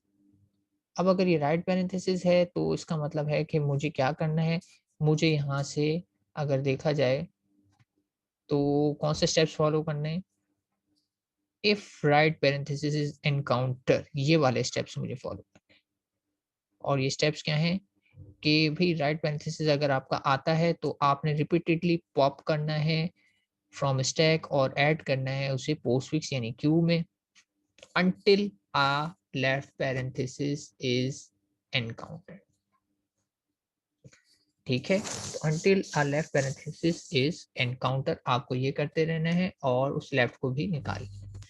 तो इसका मतलब ये हुआ कि अब यहाँ पे मुझे रिपीटेडली का काम करना है, और रिपीटेडली का काम से पहले मुझे, पहले तो मुझे करना है स्टैक में से निकालना है। ठीक है, स्टैक में से निकालना है तो मैं करूँगा पॉप। ठीक है, और पॉप के फंक्शन को सिर्फ मैं अपना स्टैक पास करता हूँ, तो मैंने इसको PS पास कर दिया। अब इसमें से जाहिर सी बात है डेटा निकलेगा, तो डेटा निकल के कहाँ जाएगा, किसी ना किसी वेरिएबल में स्टोर होना चाहिए। मैं फिलहाल CH वाला वेरिएबल ही यूज कर रहा हूँ जो मैंने ऊपर क्रिएट किया था। तो CH में मेरे पास इस वक्त मौजूद है वैल्यू पॉप की में। ठीक है, अब मैंने चेक किया कि अब वो वैल्यू मैंने निकाल ली, और उस वैल्यू को क्या कह रहे हैं, रिपीटेडली पॉप करें आप स्टैक से और क्यू के अंदर मूव करा दें। तो क्यू के अंदर मूव कराने का सिंपली तरीका क्या है, मैं करूंगा पोस्ट फिक्स।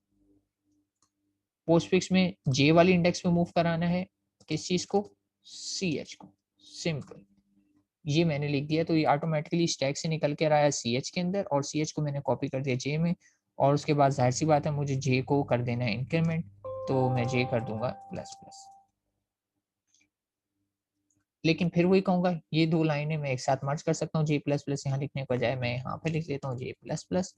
बात खत्म हो गई, पहले करेक्टर मूव होगा, उसके बाद जे इंक्रीमेंट होगा। लेकिन कहा जा रहा था ये काम आपको रिपीटेडली करना है। रिपीटेडली करना है का मतलब ये है कि बार बार करते रहना है, और बार बार करते रहने का मतलब ये है कि तब तक करते रहना है जब तक कि लेफ्ट पैरेंथेसिस ना आ जाए। तो यहाँ पे मुझे रिक्वायर्ड है एक्चुअली ये लाइन जो है मुझे एक वाइल लूप के अंदर लिखनी पड़ेगी, और वाइल लूप के अंदर आएगी ये कंडीशन। ठीक है, एक कंडीशन होगी, और कंडीशन के बाद ये दो स्टेटमेंट्स हैं वाइल लूप में ये, और वाइल लूप में फिर से दोबारा से मुझे यही वाली लाइन रिपीट करनी है, CH equals to POP PS। ठीक है, ये लाइन मुझे दोबारा से रिपीट करनी पड़ेगी, और then that's it, while loop complete. तो होगा क्या कि मैं वाइल लूप चलाता रहूंगा जब तक कि क्या ना आ जाए, कहने जब तक कि लेफ्ट पैरेंथेसिस ना आ जाए।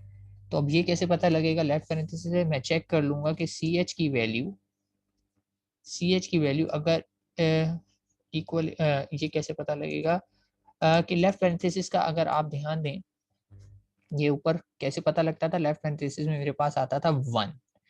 यानी अगर मैं इस करेक्टर को पास कर देता हूं अपने प्रेसिडेंस के फंक्शन को, यानी PREC प्रेसिडेंस ऑफ CH अगर इक्वल्स टू 1 ना आए, यानी क्या है, ग्रेटर देन 1 आए,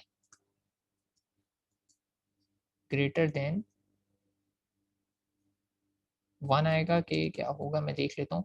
ग्रेटर देन 1 या नॉट इक्वल्स टू 1 के केस में ये कंडीशन काम करेगी। एक second, greater than 1 greater than 2 होगा, और ये ग्रेटर देन 3। इसकी कंडीशन होनी चाहिए मेरे ख्याल से नॉट इक्वल्स टू 1 होनी चाहिए बस, नॉट इक्वल्स टू 1, क्योंकि 1 के केस का मतलब ये है कि मुझे इनकाउंटर हो गया है क्या चीज, लेफ्ट पैरेंथेसिस। अगर वो कंडीशन में नॉट इक्वल्स टू 1 है तो ये काम मैं बार बार करता रहूंगा, लेकिन जैसे इक्वल्स टू 1 होगी तो इसका मतलब है लेफ्ट पैरेंथेसिस मिल गया, और लेफ्ट पैरेंथेसिस मिल गया है तो मुझे लूप को रिपीट करने की जरूरत नहीं है, और क्विट। और लेफ्ट पैरेंथेसिस को ड्रॉप करना है तो वो ऑलरेडी मैं निकाल चुका हूँ और उसमें से ड्रॉप हो जाएगा। लेकिन जस्ट टू मेक श्योर मैं इसको एक मरतबा टैली कर लेता हूँ कि अच्छा यहाँ पे मैंने सेमी कॉलन नहीं लगाया था। ठीक है, ये लाइन ब्रेक आ गया। रेफरेंस के लिए मैं इसको टैली कर लेता हूँ कोड को, होपफुली ये वही होगा। एक लेवल अप में हमारे पास मौजूद है lab 8 infix to post fix.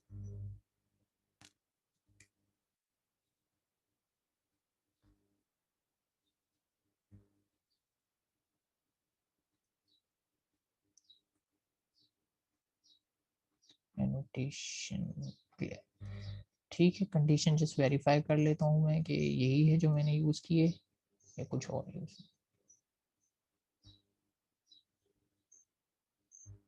अच्छा, इन्होंने तो डायरेक्टली चेक कर लिया, प्रेसिडेंस की इसमें जरूरत नहीं। ठीक है, बेटर। मुझे क्या ज़रूरत है उसकी प्रेसिडेंस चेक करने की, मैं इसको डायरेक्टली चेक कर लेता हूँ कि अगर करेक्टर मेरा नॉट इक्वल्स टू है, ठीक है, ये बेटर कंडीशन है, सिंपल है कि अगर करेक्टर में मेरा ये आ गया तो ख़त्म हो गई बात, मुझे आगे प्रेसिडेंस वगैरह चेक करने की इसमें ज़रूरत नहीं।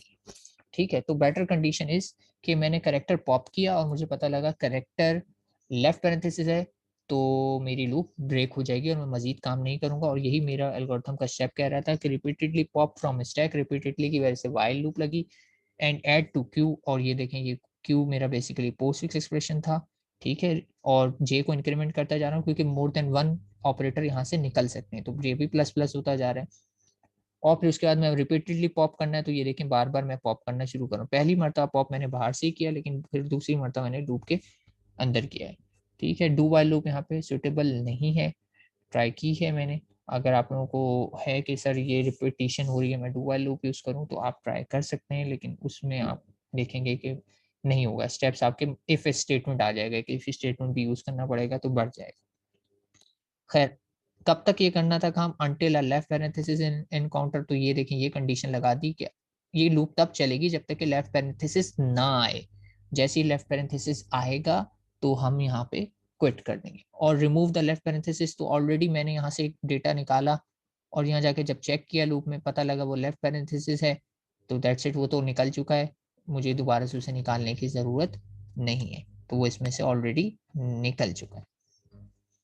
ठीक है जी, केस 2 हो गया। बस अब हमारे लिए आसानी, अब ये हमने केस 2 कर लिया ना, हमें समझ में आ गया कि रिपीटेडली पॉप कैसे होते हैं। तो अब यही लॉजिक हम आगे भी इंप्लीमेंट करेंगे और आगे आते हैं हम केस 3 पर। कीप इन माइंड केस 3 क्या है, केस 3 क्या है हम ऊपर जाके देख कर आते हैं। केस 3 का मतलब है प्लस या माइनस आर, यानी इस केस में क्या है, ये वाला केस में इंप्लीमेंट कर रहा हूँ कि हमने देखें ये भी इंप्लीमेंट कर लिया, हमने ये वाला इंप्लीमेंट कर लिया है, ठीक है, हमने ये वाला इंप्लीमेंट कर लिया है। अब आ रहा है ये वाला केस 5, तो कह रहे हैं repeatedly pop from stack and add to queue, करना वही है, repeatedly pop from stack add to queue, यानी इसका भी वही व्हाइल लूप लगेगी, वैसे ही सब कुछ है। लेकिन किसको निकालना है, उन ऑपरेटर्स को जिसकी प्रेसिडेंस क्या है, हायर है या इक्वल है इस ऑपरेटर से, ये इसका ध्यान रखना है। तो अगर देखा जाए, मैंने आपको यहाँ पे बताया था कि अभी मैं 3 के लिए काम कर रहा हूँ, तो प्लस माइनस है 3, ठीक है। अब अगर 3 आता है तो इसका मतलब प्लस और माइनस है, और प्लस माइनस हायर प्रेसिडेंस देखा जाए तो किस किस की है, 4 वाले की है और 5 वाले की है। यानी जस्ट मुझे चेक करना है प्रेसिडेंस अगर ग्रेटर देन इक्वल्स टू 3 आती है तो मैं उसको उसमें सर्ट कर दूंगा। तो इट मीन्स मुझे सिंपली क्या करना है कि जब मेरे पास केस 3 है तो यही लाइन यहाँ से मैं कॉपी पेस्ट कर लेता हूँ, ये कि मैंने शिफ्ट ऑल्ट और ऑल्ट करते हुए मैं इसको नीचे ले आया। तो इसमें क्या करना है, मुझे वही करना है कि रिपीटेडली पॉप करना है, लेकिन कंडीशन थोड़ी सी चेंज है। कंडीशन इधर आएगी वाली जो मैं प्रीवियसली लगा रहा था कि प्रेसिडेंस चेक करें किस चीज की, अपने एग्जिस्टिंग करेक्टर की, एग्जिस्टिंग करेक्टर की प्रेसिडेंस चेक करें। और ये प्रेसिडेंस जो है आपकी जो है, अगर आपको पॉप कब करना होता है, जब उसकी प्रेसिडेंस ग्रेटर देन और इक्वल्स टू हो। तो अगर खुद तो ये 3 है, ठीक है, लेकिन जो ऑपरेटर आपने पिक किया अगर उसकी प्रेसिडेंस है ग्रेटर देन इक्वल्स टू 3, यानी इससे ज्यादा है, इससे ज्यादा हो या इसके इक्विवेलेंट हो, यानी प्लस के साथ अगर मुझे प्रेसिडेंस ग्रेटर चेक करनी है तो मल्टीप्लाई डिवाइड की हो सकती है या पावर की हो सकती है।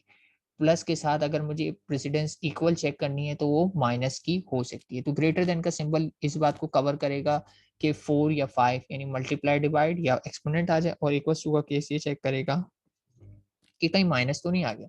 तो यही काम मुझे रिपीटेडली करते रहना, ठीक है। इससे क्या होगा, रिपीटेडली मैं पॉप कर लूंगा वहां से और ऐड करता जाऊंगा क्यू में, और बिल्कुल वैसे ही काम है, बस कंडीशन डिफरेंट है। मुझे कंडीशन अब राइट लेफ्ट पैरेंथेसिस नहीं देखना बल्कि प्रेसिडेंस चेक करनी है। और प्रेसिडेंस का फंक्शन रिटर्न करता है एक नंबर, और वो नंबर 1 से लेकर 5 तक होता है। और ऑपरेटर की प्रेसिडेंस ज्यादा होने का मतलब ये, अगर मैं 3 के लिए चेक कर रहा हूँ तो ज्यादा होने का मतलब है या तो नंबर 4 आएगा या तो 5 आएगा, और इक्वल होने का मतलब है या तो 3 आएगा। तो इसलिए मैंने कंडीशन में ग्रेटर देन इक्वल टू 3 लगाया है। तो ये लूप तब तक चलेगी जब तक कि precedence greater than equals to 3 है, अदरवाइज ये नहीं चलेगी, ठीक है। और इसके बाद क्या करना है, ऐड ऑपरेटर टू, अच्छा उसके बाद जो आपका ऑपरेटर है आपने वापस इंसर्ट कर देना है। कीप इन माइंड यहाँ पे एक चीज ये होगी कि फर्स्ट करें मैंने ये ऑपरेटर निकाला और ये कंडीशन हो गई फॉल्स। तो अगर ये कंडीशन फॉल्स हो गई तो ये ऑपरेटर मैंने गलत निकाल लिया, इसको मुझे वापस स्टैक के अंदर पुश करना पड़ेगा। तो मुझे पुश की कमांड लिखनी पड़ेगी, पहले एक एडिशनल क्योंकि एक स्टेप मेरा वेस्ट हो गया और उसमें मैंने PS में क्या पुश कर देना चाहिए, मुझे CH की वैल्यू पुश कर देनी चाहिए, क्योंकि ये अभी मैंने एक स्टेप में गलत निकाल लिया था, तो मैंने इसको वापस इसमें इंसर्ट कर दिया। अच्छा, यहाँ पे क्या पता लग रहा है, ये भी मैं लिख देता हूँ। केस 3 का मतलब ये है कि it is uh it is either plus और माइनस, इधर ये पता लग रहा था। ये तो हो गया। अब दूसरी लाइन क्या कह रहे हैं, ऐड ऑपरेटर टू स्टैक। असल में आपका जो ऑपरेटर है उसको आप स्टैक में क्या कर दें, पुश कर दें। तो उस ऑपरेटर को पुश करने के लिए क्या है, मुझे पुश लिखना है, ठीक है, PS ही करना है। और एग्जिस्टिंग ऑपरेटर किस जगह मौजूद है, इनफिक्स की करंट इंडेक्स पे, इनफिक्स की आई पर मौजूद है, तो ये ऑटोमेटिकली इसमें चला जाएगा। ठीक है, दोबारा रिकॉल कर लेते हैं। किया क्या है मैंने, वैसे ही किया, रिपीटेडली पॉप करता गया, लेकिन पॉप में जाहिर सी बात है आखिर मरतबा जब कंडीशन फॉल्स होगी तो इसका मतलब है मैंने एक ऑपरेटर ऐसा निकाल लिया स्टैक के अंदर से जिसे मुझे निकालना नहीं चाहिए था, तो मैंने उसको वापस पुश करा दिया। और उसके बाद एक्चुअली जो नया ऑपरेटर था उसे तो पुश करना ही था, तो मैंने उसको यहाँ से पुश करा। अच्छा, एक चीज मैं बार बार भूल रहा हूँ, आप लोगों ने भी ध्यान नहीं दिया कि केसेस में मुझे लगाना पड़ता है ब्रेक। यहाँ लगाना पड़ेगा क्योंकि मैं रिटर्न नहीं कर रहा हूँ, ब्रेक नहीं करूंगा तो ये केस 1 से फिर केस 2 में चला जाएगा। तो यहाँ पे भी लग गया ब्रेक, और ये केस 3 में भी आ गया मेरे पास ब्रेक। हो गया जी, सही हो गया। तो केस 3 बिल्कुल जैसे इंप्लीमेंट किया गया वैसे ही होगा केस 4 भी, लेकिन अब वो किसके लिए चेक होगा, वो चेक होगा हमारे लिए मल्टीप्लाई और डिवाइड के लिए। तो उसके लिए मुझे केस में लिखना पड़ेगा यहाँ पे 4, और 4 का मतलब है इट इज आइदर मल्टीप्लाई और डिवाइड। तो इसमें मुझे रिपीटेडली पॉप करना है, लेकिन कब, जब प्रेसिडेंस 4 से ग्रेटर हो या ज्यादा हो, तो मुझे यहाँ पे लिखना पड़ेगा सिंपली 3 की जगह 4 कर दूंगा बस, और कुछ भी नहीं करना। क्योंकि मल्टीप्लाई डिवाइड के लिए भी बिल्कुल वही काम करना है जो एडिशन सब्ट्रैक्शन के लिए करना है, लेकिन प्रेसिडेंस जो है 4 लेवल पे खड़ा हूँ, यानी खुद मेरी प्रेसिडेंस 4 है, तो मैं कंपेयर अपने आप से या उससे ज्यादा वाले से करूंगा। तो मैं कह रहा हूँ प्रेसिडेंस जब मेरी बराबर या मुझसे ज्यादा हो तब करना है। सिमिलरली यही काम मुझे करना है आपने एक्सपोनेंट ऑपरेटर के लिए भी, तो यहाँ पे भी पेश किया। और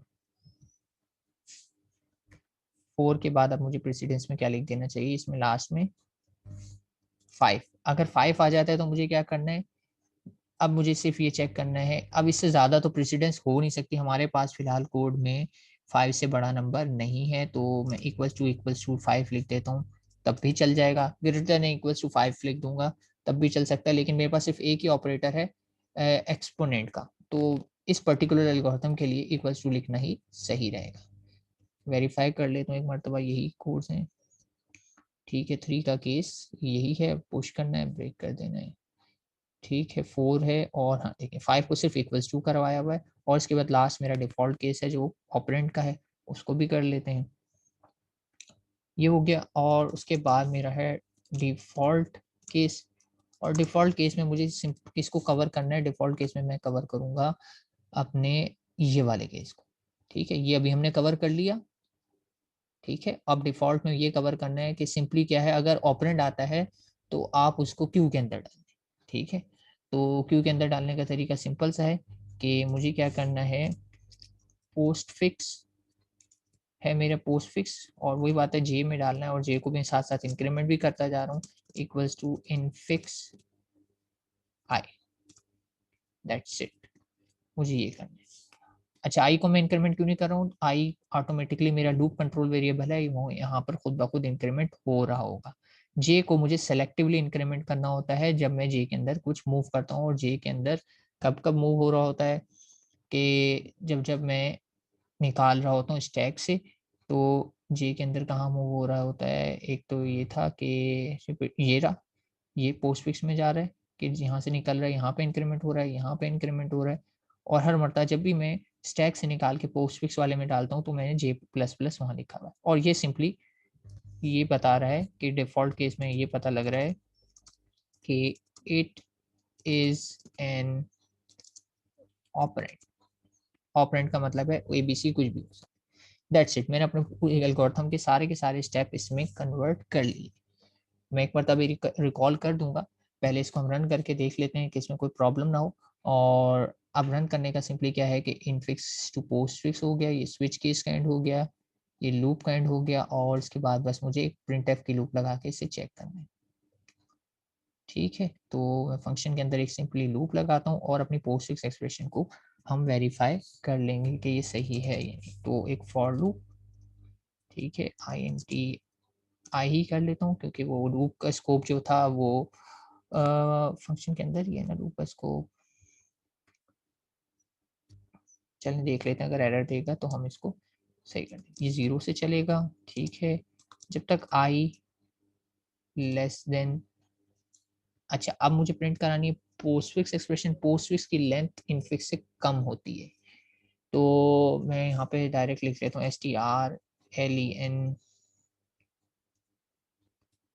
पोस्टफिक्स। अच्छा एक काम और करना होगा मेरे ख्याल से, नल कैरेक्टर की प्लेसमेंट भी हमें करनी पड़ेगी। मैं देख लेता हूँ, और आई आई प्लस प्लस कर दिया, और सिंपली यहाँ पे मैं प्रिंट करा दूंगा अपनी पोस्ट, नहीं बल्कि मुझे नल कैरेक्टर नहीं लगाना पड़ेगा, लगाना नहीं, लेंथ का फंक्शन अगर लगाया तो पोस्ट फिक्स एक्सप्रेशन लगानी पड़ेगी, उसमें लगाना पड़ेगा, लेकिन फिलहाल प्रिंट एफ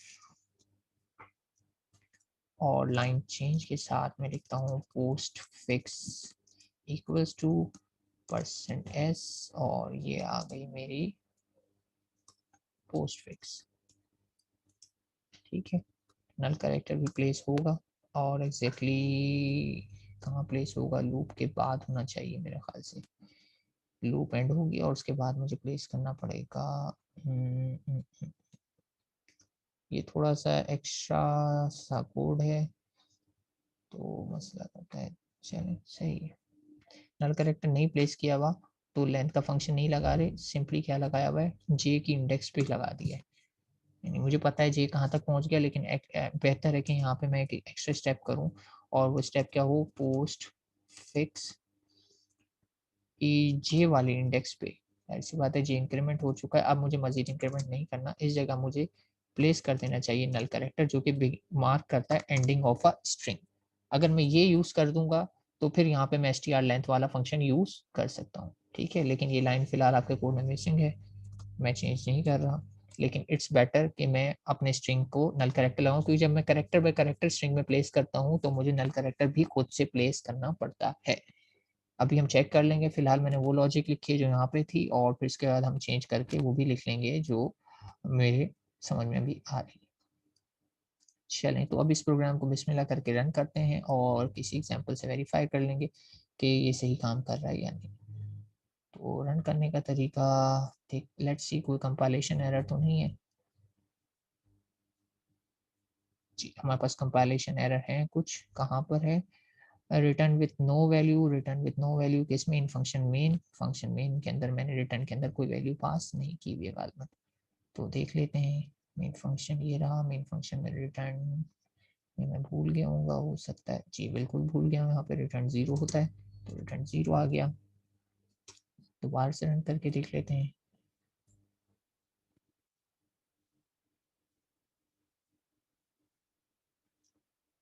अच्छा सेमी कॉलन भूल गया हूँ, सेमी कॉलन भूलने की वजह वो ये है कि कुछ प्रोग्रामिंग लैंग्वेज में सेमी कॉलन की ज़रूरत नहीं होती है, तो जब उस पर काम कर रहा होता हूँ तो फिर यहाँ भूल जाता हूँ। तो लाइन नंबर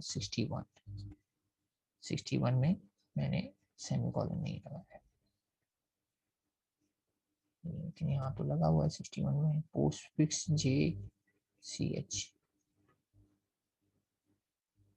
यहाँ नहीं लगाया, लास्ट में यहाँ पर नहीं लगा। फिर भी टैली कर लेता हूँ कहीं और सेमी कॉलन तो नहीं, मैं भूल गया हूँ, यहाँ पे भी ठीक है। ठीक है, सी लैंग्वेज चाहती है कि आप हर लाइन का एंड जो है या हर स्टेटमेंट का एंड जो है सेमी कॉलन से करें, जबकि अदर लैंग्वेजेस लाइक पाइथन में सेमी कॉलन्स नहीं होते, तो इस वजह से उसमें सेमी कॉलन नहीं लगाते। तो नहीं लगाते पाइथन में भी, और जावास्क्रिप्ट में भी सेमी कॉलन अब ऑप्शनल हो गया है, लगाएं ना लगाएं कोई फर्क नहीं पड़ता, कुछ जगह होता है कुछ जगह नहीं होता। तो दैट्स वाई थोड़ा सा जो है इशू आ जाता है कि कुछ लैंग्वेज में सेमी कॉलन्स होते हैं कुछ में नहीं। अब क्या कह रहे हैं, ये इशू क्या है, कंपाइल क्यों नहीं हुआ, अभी हो तो क्या है, लगा दिए भाई, सेमीकोलन लगा दिया है, फिर भी इशू दे रहा है यहाँ पर, इनमें क्यों।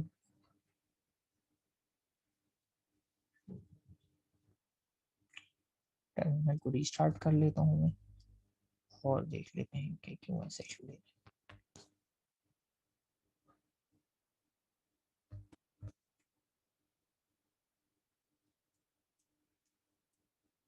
Undeclared post fix, undeclared post fix, declare तो किया था हमने, पोस्ट फिक्स अनडिक्लेयर कैसे हो सकता है, पोस्ट फिक्स हमने डिक्लेयर किया था, spelling mistake might be some spelling, postfix is postfix, कोई स्पेलिंग मिस्टेक, अच्छा पोस्ट फिक्स हो गया, पोस्ट फिक्स था ना, स्पेलिंग में एस टी में भूल गया, कोई मसला नहीं है, हम इसको करेक्ट कर लेते हैं। हर जगह मैंने पोस्ट फिक्स ही लिख दिया है, हाँ क्योंकि कॉपी पेस्ट किया था। अच्छा अब कि मैं कैसे सही कर सकता हूँ, मैंने इसको सेलेक्ट किया, F2 प्रेस किया और इसको देखिए मैं रीनेम कर रहा हूँ, तो मैंने कह दिया भाई इस सबको जगह पे रीनेम कर दो पोस्ट फिक्स, दैट्स इट। इसने बोला भाई इतनी इतनी जगह पे आया हुआ है, मैंने कहा हाँ इन सब जगह पे ही, डन। तो आप देखेंगे हर जगह इसने खुद ब खुद ही पोस्ट फिक्स कर दिया होगा, स्पेलिंग मिस्टेक थी माइनर सी, तो ये हर जगह पे पोस्ट फिक्स हो गया। चलिए फंक्शन के नेम में तो मैंने सही लिखा है ना, पोस्ट फिक्स, ठीक है, मेन फंक्शन में कॉल भी होपफुली पोस्ट फिक्स को ही की होगी, सही। लेट्स रिकम्पाइल,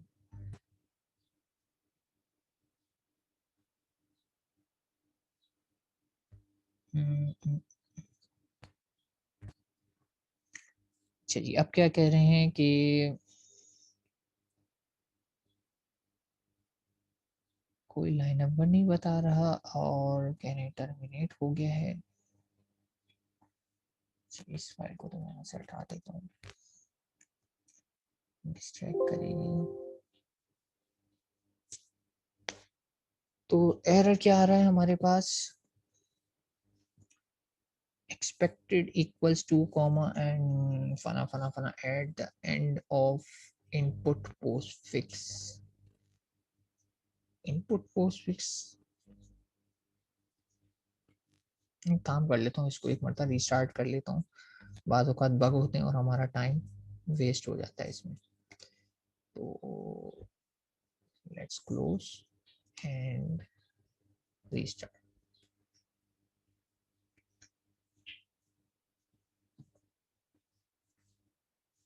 ठीक है लेट्स रीस्टार्ट हो गया, तो अब हम इसको रिकम्पाइल कर लेते हैं और देखते हैं कि अब क्या रिस्पॉन्स आता है।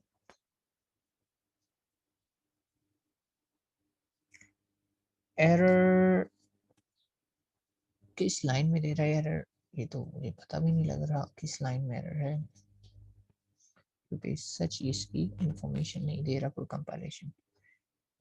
पोस्ट फिक्स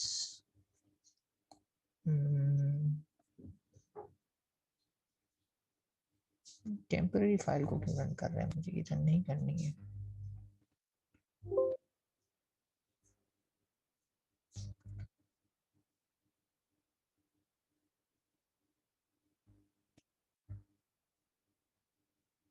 ये फिर से वही कंपाइलेशन के इशू आ रहे हैं, मैं काम ये करता हूँ कि हालांकि ये इशू हम लास्ट वीक सॉल्व कर चुके हैं, फिर आ रहा है। चले मैं इसकी आसानी से फिलहाल जो सोल्यूशन ये है कि मैं अपना डिफ़ॉल्ट एडिटर चेंज करता हूँ और कमांड प्रॉम्प्ट पे चला जाता हूँ। ठीक है कमांड पे हो गया है तो उसको करते हैं क्लोज और न्यू टर्मिनल ओपन करते हैं और होगा कमांड प्रॉम्प्ट। अब यहाँ पे रन करके देख लेते हैं। ओहो इसको रीस्टार्ट देना पड़ता है, एडिटर चेंज करने के बाद रीस्टार्ट। अच्छा कमांड प्रॉम्प्ट क्या होता है बेसिकली, यहाँ पे जो है ना VS कोड में आप मल्टीपल टर्मिनल इंटीग्रेट कर सकते हैं, मेरे पास इस वक्त जो ऑप्शन है बहुत सारे टर्मिनल्स हैं। कमांड प्रॉम्प्ट का मतलब वही है जो आपका नॉर्मल विंडोज में डॉस प्रॉम्प्ट जैसा आता है, कमांड प्रॉम्प्ट वो है। पावर शेल भी विंडोज का डिफॉल्ट है और मैंने जो फिलहाल किया हुआ था वो ये गिट बैश किया हुआ था, जो कि बेसिकली सॉर्ट ऑफ लिनक्स का कह सकते हैं आप, लिनक्स इन्वायरमेंट का टर्मिनल है। और इसीलिए थोड़ा विंडोज़ के साथ अक्सर जो है ना वो इश्यूज़ कर जाता है। देखते हैं क्या वो इश्यू इसमें भी आ रहा है। यहाँ पे क्या आ रहा है, can not find the path specified. कौन सा पाथ स्पेसिफाइड?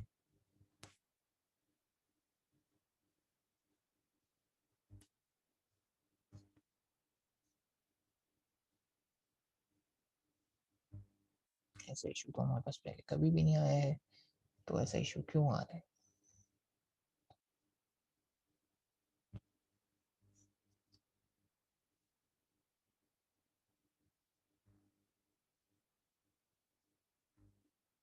हम्म,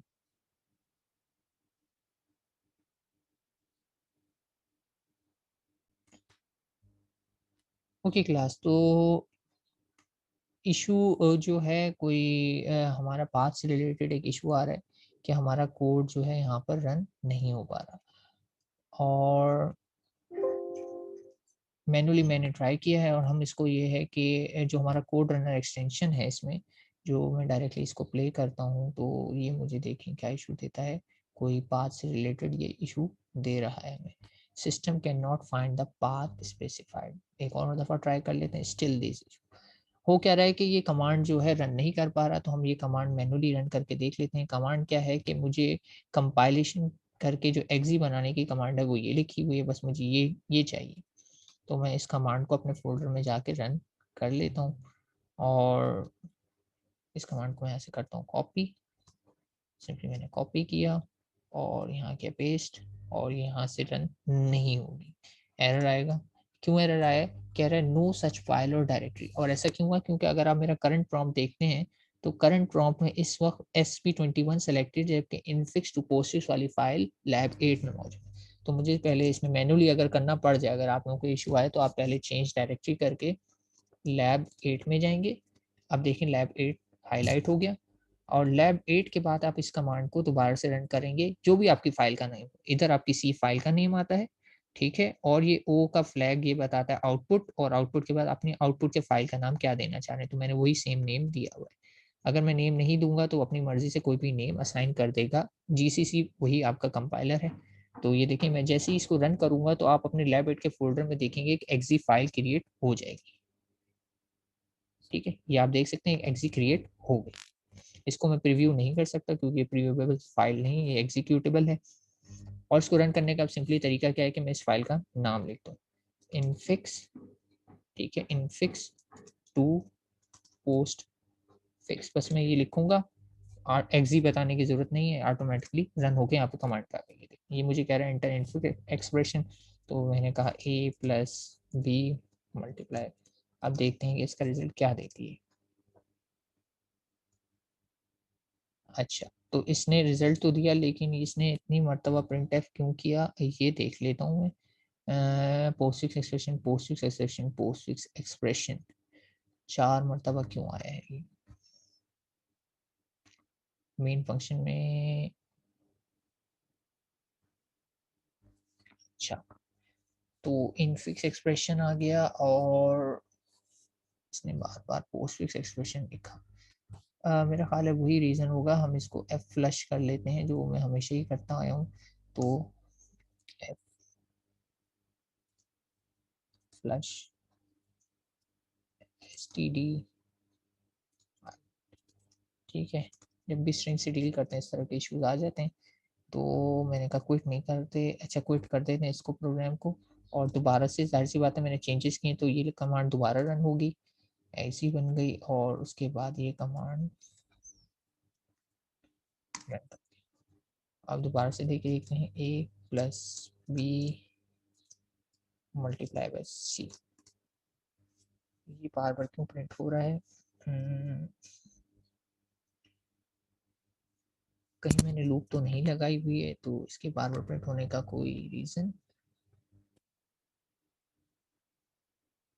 कहीं मैंने यहाँ तो लूप में नहीं, अच्छा अच्छा, सही, मैंने लूप से भी प्रिंट करा दिया, मुझे ज़रूरत नहीं है लूप से प्रिंट कराने की ना, सही है सही। तो मैं लूप हटा देता हूँ क्योंकि मैंने ये वाला काम कर दिया है। अगर अगर इस तरीके से कर लेता हूँ तो मुझे बस ये प्रिंट एफ लिखने की ज़रूरत है, क्योंकि नल करेक्टर यहाँ पे इंसर्ट हो गया है, तो मैं डायरेक्ट परसेंट एस करके प्रिंट करा सकता हूँ। तो फिर मुझे लूप लगाने की जरूरत नहीं है, करेक्टर बाय करेक्टर की जरूरत नहीं, यानी फिर मैं उसको एज ए स्ट्रिंग ट्रीट कर सकता हूँ। चूंकि नल करेक्टर प्लेस कर दिया है तो अब ये स्ट्रिंग कंप्लीट है और इस स्ट्रिंग को मैं डायरेक्टली परसेंट एस से प्रिंट करा सकता हूँ, वो करा। लूप मुझे तब लगाने की जरूरत थी कि अगर मैं नल करेक्टर ना लगाता तो फिर मुझे कैसे पता लगता कि कहाँ तक की एक्सप्रेशन है, तो वो करेक्टर बाय करेक्टर। तो दोनों तरीकों से कर सकते हैं। तो दोबारा से मैं इसे क्विट कर देता हूँ और दोबारा से कंपाइल करते हैं। कंपाइलेशन के बाद इसको रन करते हैं और अब आप देखेंगे कि एक ही दफा प्रिंट होगा a plus B multiply by C. ठीक है, तो postfix a plus B multiply सी।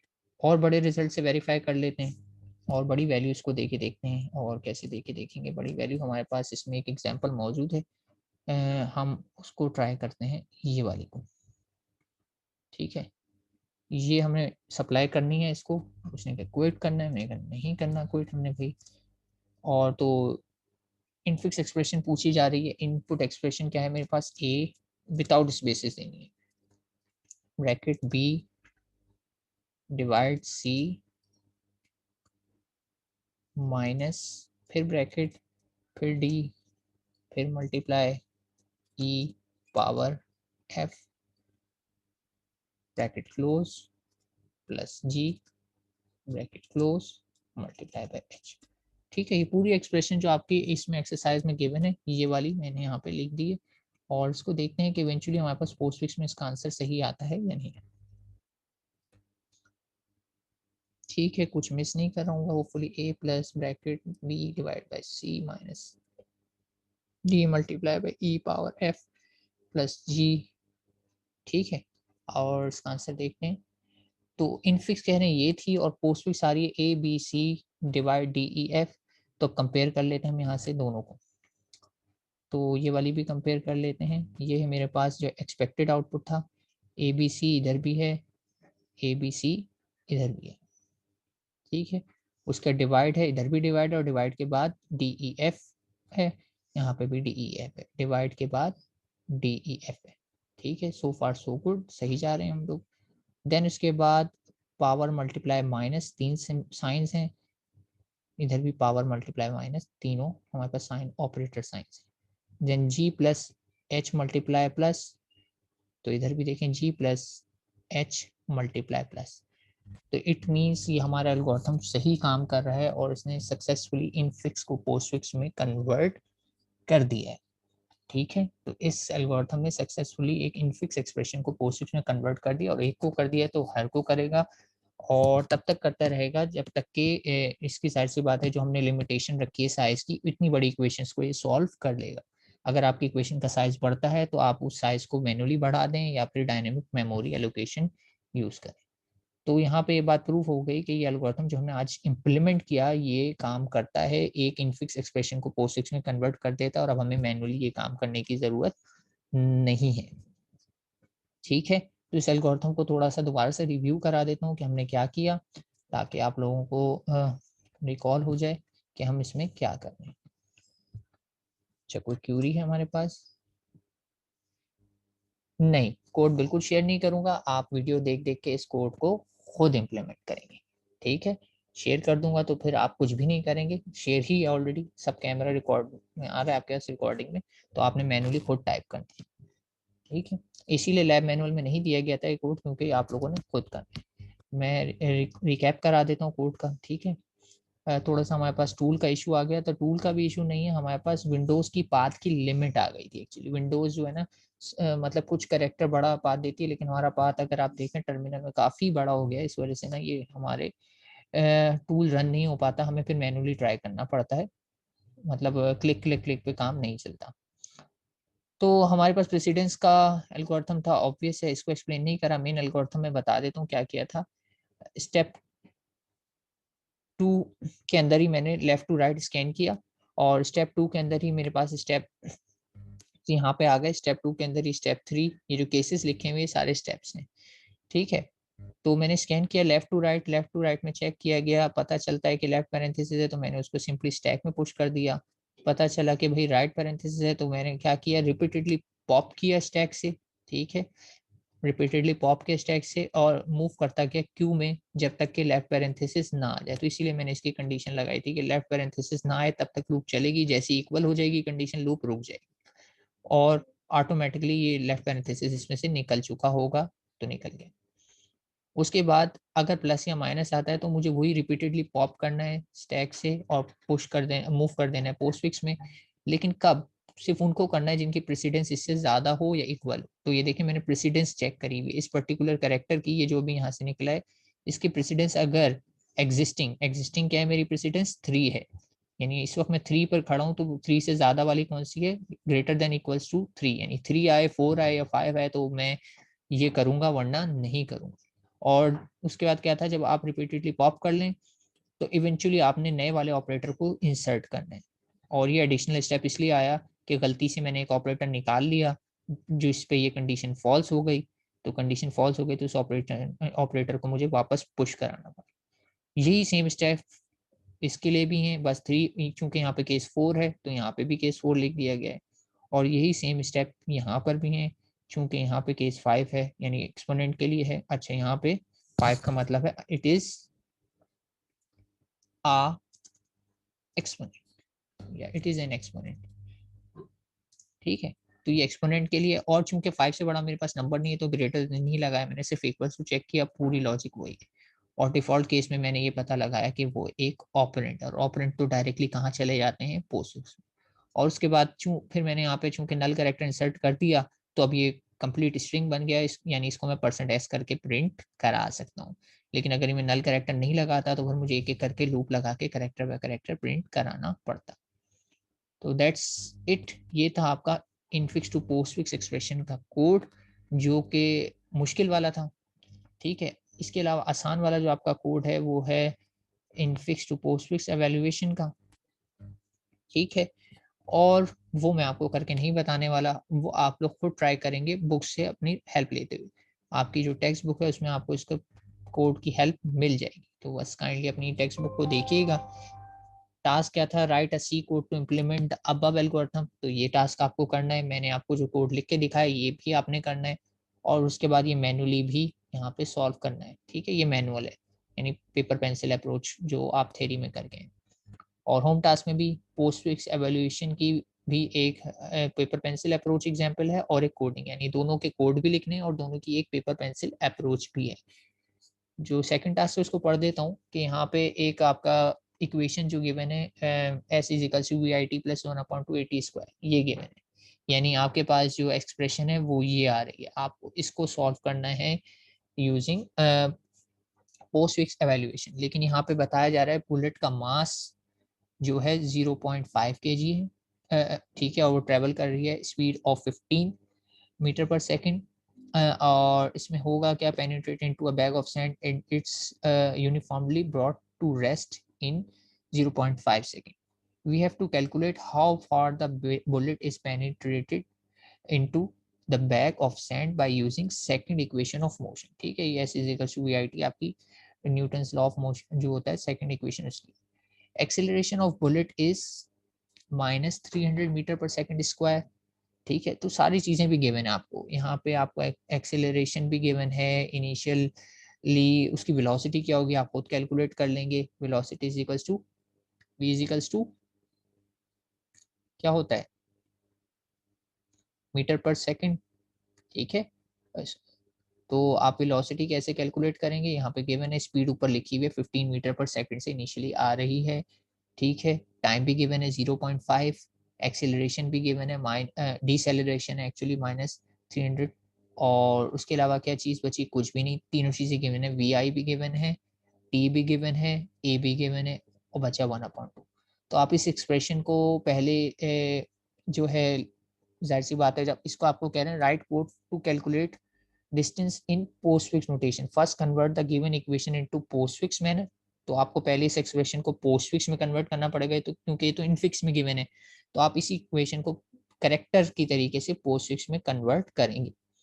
फिर जब ये पोस्टफिक्स में आ जाएगी तो आप इसके अंदर ये जो वैल्यूज गिवन है ना ऊपर 0.5 और ये सब्सटीट्यूट कर देंगे इसके अंदर। ठीक है, सब्सटीट्यूट कर देंगे तो फिर आप इसकी एवेल्युएशन कर सकेंगे, यानी फिर आप सेकंड जो है एल्गोरिथम इंप्लीमेंट करेंगे और वो एवेल्युएट करेगा पोस्ट फिक्स एवेल्युएशन। यानी आपको इस वाले पार्ट में दोनों एल्गोरिथम इंप्लीमेंट करने और इसका वेटेज भी सबसे ज्यादा है। पहला वाला एल्गोरिथम तो मैं आपको इंप्लीमेंट करके बता चुका हूँ, दूसरे के लिए मैंने आपको बताया आप अपनी टेक्स्ट बुक से हेल्प लेंगे और उसे इंप्लीमेंट करेंगे, और वो बहुत आसान है। अगर आपको रिकॉल करा दूं तो वो इतना आसान होता था कि मैं सिंपली क्या करता था कि स्कैन करता था repeatedly from left to right. अगर मेरे पास ऑपरेंड आता था तो स्टैक में, और ऑपरेटर आ जाता था तो मैं स्टैक में से दो टॉप मोस्ट एलिमेंट निकालता था, उनके दरमियान ऑपरेशन परफॉर्म करता था और उसे वापस स्टैक में मूव कर देता। ये सिंपल से दो स्टेप्स, यानी इफ और एल्स, दो स्टेप्स आएंगे इसमें। ऑपरेंड आएगा तो ऑपरेंड आएगा तो स्टैक के अंदर, और ऑपरेटर आएगा तो ये तीन स्टेप्स फॉर्म होंगे कि ऑपरेंड को निकालें, उसको ऐड करें या सब्ट्रैक्ट करें, जो भी ऑपरेशन है, और उसके बाद रिजल्ट को वापस स्टैक करें। तो ये वाला एल्गोरिथम फेयरली सिंपल है, इसीलिए मैं करा भी नहीं रहा, थोड़ा आप लोगों के लिए भी टास्क में छोड़ रहा हूँ। लेकिन ये मैं बता रहा हूँ इसका डिफिकल्टी लेवल जो भी हमने किया है उससे 20-30% ही होगा, यानी अगर वो 100% ले रहे हैं तो 20-30% में हो जाएगा, इतना मुश्किल नहीं है। तो ये वाला टास्क आपको करना है। हाँ, चेंजेस क्या आएंगी वो मैं बता देता हूँ। इनफिक्स टू पोस्टफिक्स में जो हमने स्टैक यूज की है ना, ये वाली स्टैक, ये स्टैक में आपको याद होगा मैंने ये करेक्टर की चेंजेस कर दी थी। लेकिन जब आप पोस्टफिक्स एवेल्युएशन कर रहे होंगे तो पोस्टफिक्स एवेल्युएशन में जो स्टैक यूज होती है वो स्टैक आपकी जो है, क्या कहना चाहिए कि वो इंटीजर टाइप की होती है। क्योंकि जब आप दो नंबर्स को फर्स्ट करें ऐड करते हैं, एक नंबर है 7 और दूसरा नंबर है 6, तो 7 और 6 होते हैं 13। 13 को आप करेक्टर में रिप्रेजेंट नहीं कर सकते। 13 इज अ न्यूमेरिक वैल्यू, ठीक है। तो जब आप ऑपरेशन परफॉर्म कर रहे होंगे तो उसके लिए जो स्टैक यूज होगी वो भी इंटीजर टाइप की होगी। यानी इसका मतलब ये हुआ कि पोस्टफिक्स एवेल्युएशन वाली में आप वही वाला स्टैक का कोड यूज करेंगे जो ओरिजिनल है, लेकिन इनफिक्स टू पोस्टफिक्स में आप करेक्टर वाला स्टैक यूज करेंगे।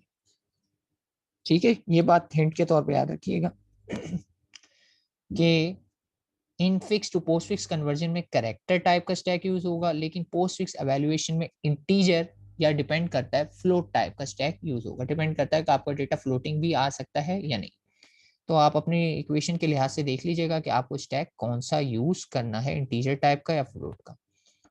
तो दो अलग अलग एक्सरसाइज हैं, ये एक तरीके से मर्ज होकर आई हुई है, यानी जो पहले का आउटपुट होगा वो दूसरे का इनपुट बन जाएगा।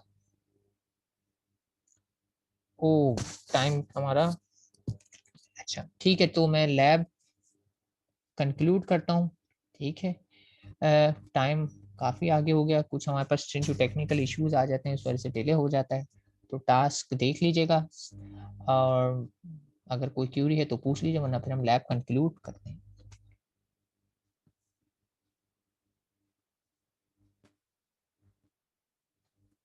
ठीक है, तो फिर मैं लैब कंक्लूड करता हूँ। टिल नेक्स्ट टाइम, अल्लाह हाफिज़।